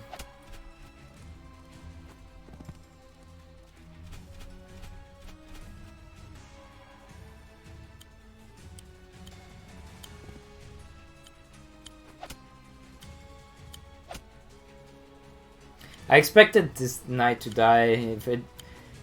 If I knew it didn't, then I would have used the golem. Moved Mercia down. Fine.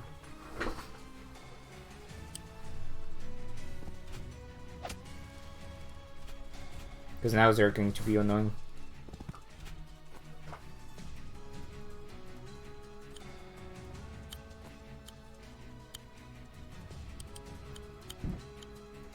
I was fine. I was doing fine. Okay, that still works.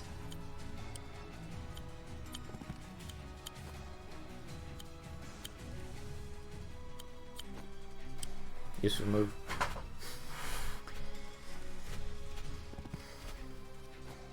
I still have to practice this final map slot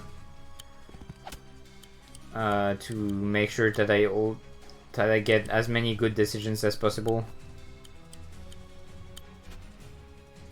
But it's difficult, man. These maps are rough.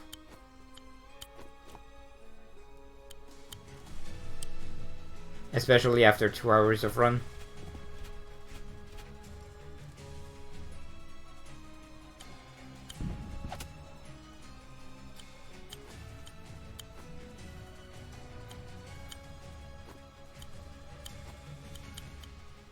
None shall fall while I still stand. Healing aura.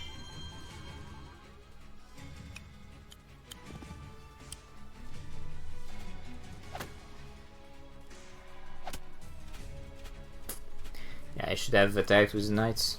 Whatever. Or moved Mercia instead of trying to heal.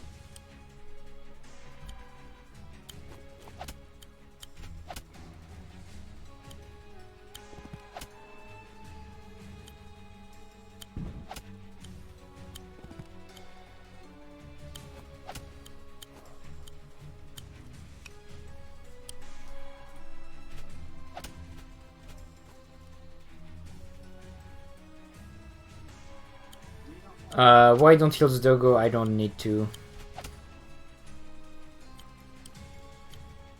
Alright, the archers are here, Mercia is here, the knights are here, everything is ready for the plan to work out. So blast in with the golem and put Mercia in range of the golem so that he targets her, which makes the golem basically invincible.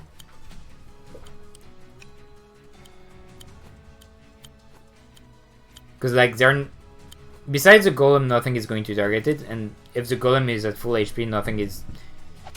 Like, besides the golem, nothing is going to target it. So even though he's in the middle of everything, he's not going to be attacked.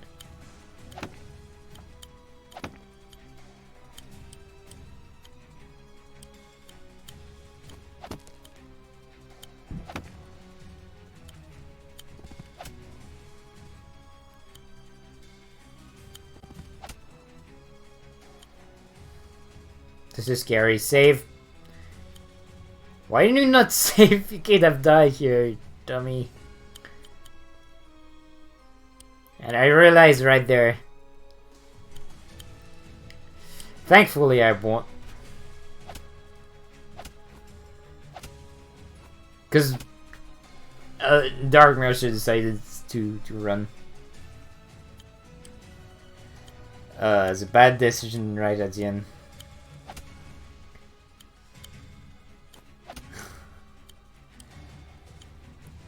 I don't know if I would have had the strength to keep going had I died there. Because I would have had to come back like 16 turns ago. That was bad decision. I'll save you all. Healing aura. Yeah, I don't know. Sometimes the Wargroove AI is weird.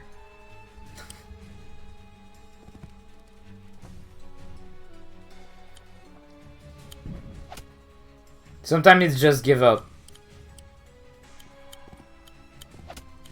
But hey, I don't care. I didn't get punished though. That's GG. 12-23. So obviously I need more practice because this is like only the second run. I can get sub 2 even with the current strats. I just need a good run and like to practice 7-2 and Epilogue.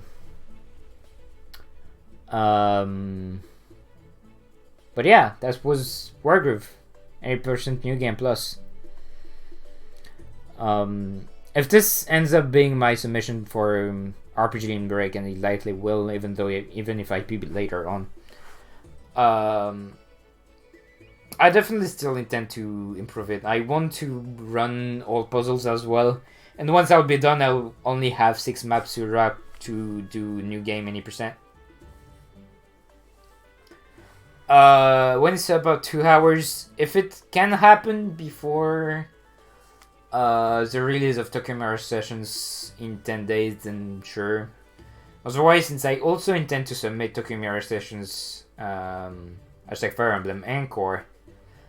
Yes, Encore is a game that's coming out in 10 days. Well, I will have to work hard on it because, yeah, the submissions end in 20 days. So I'll only have 10 days to work on submitting the game.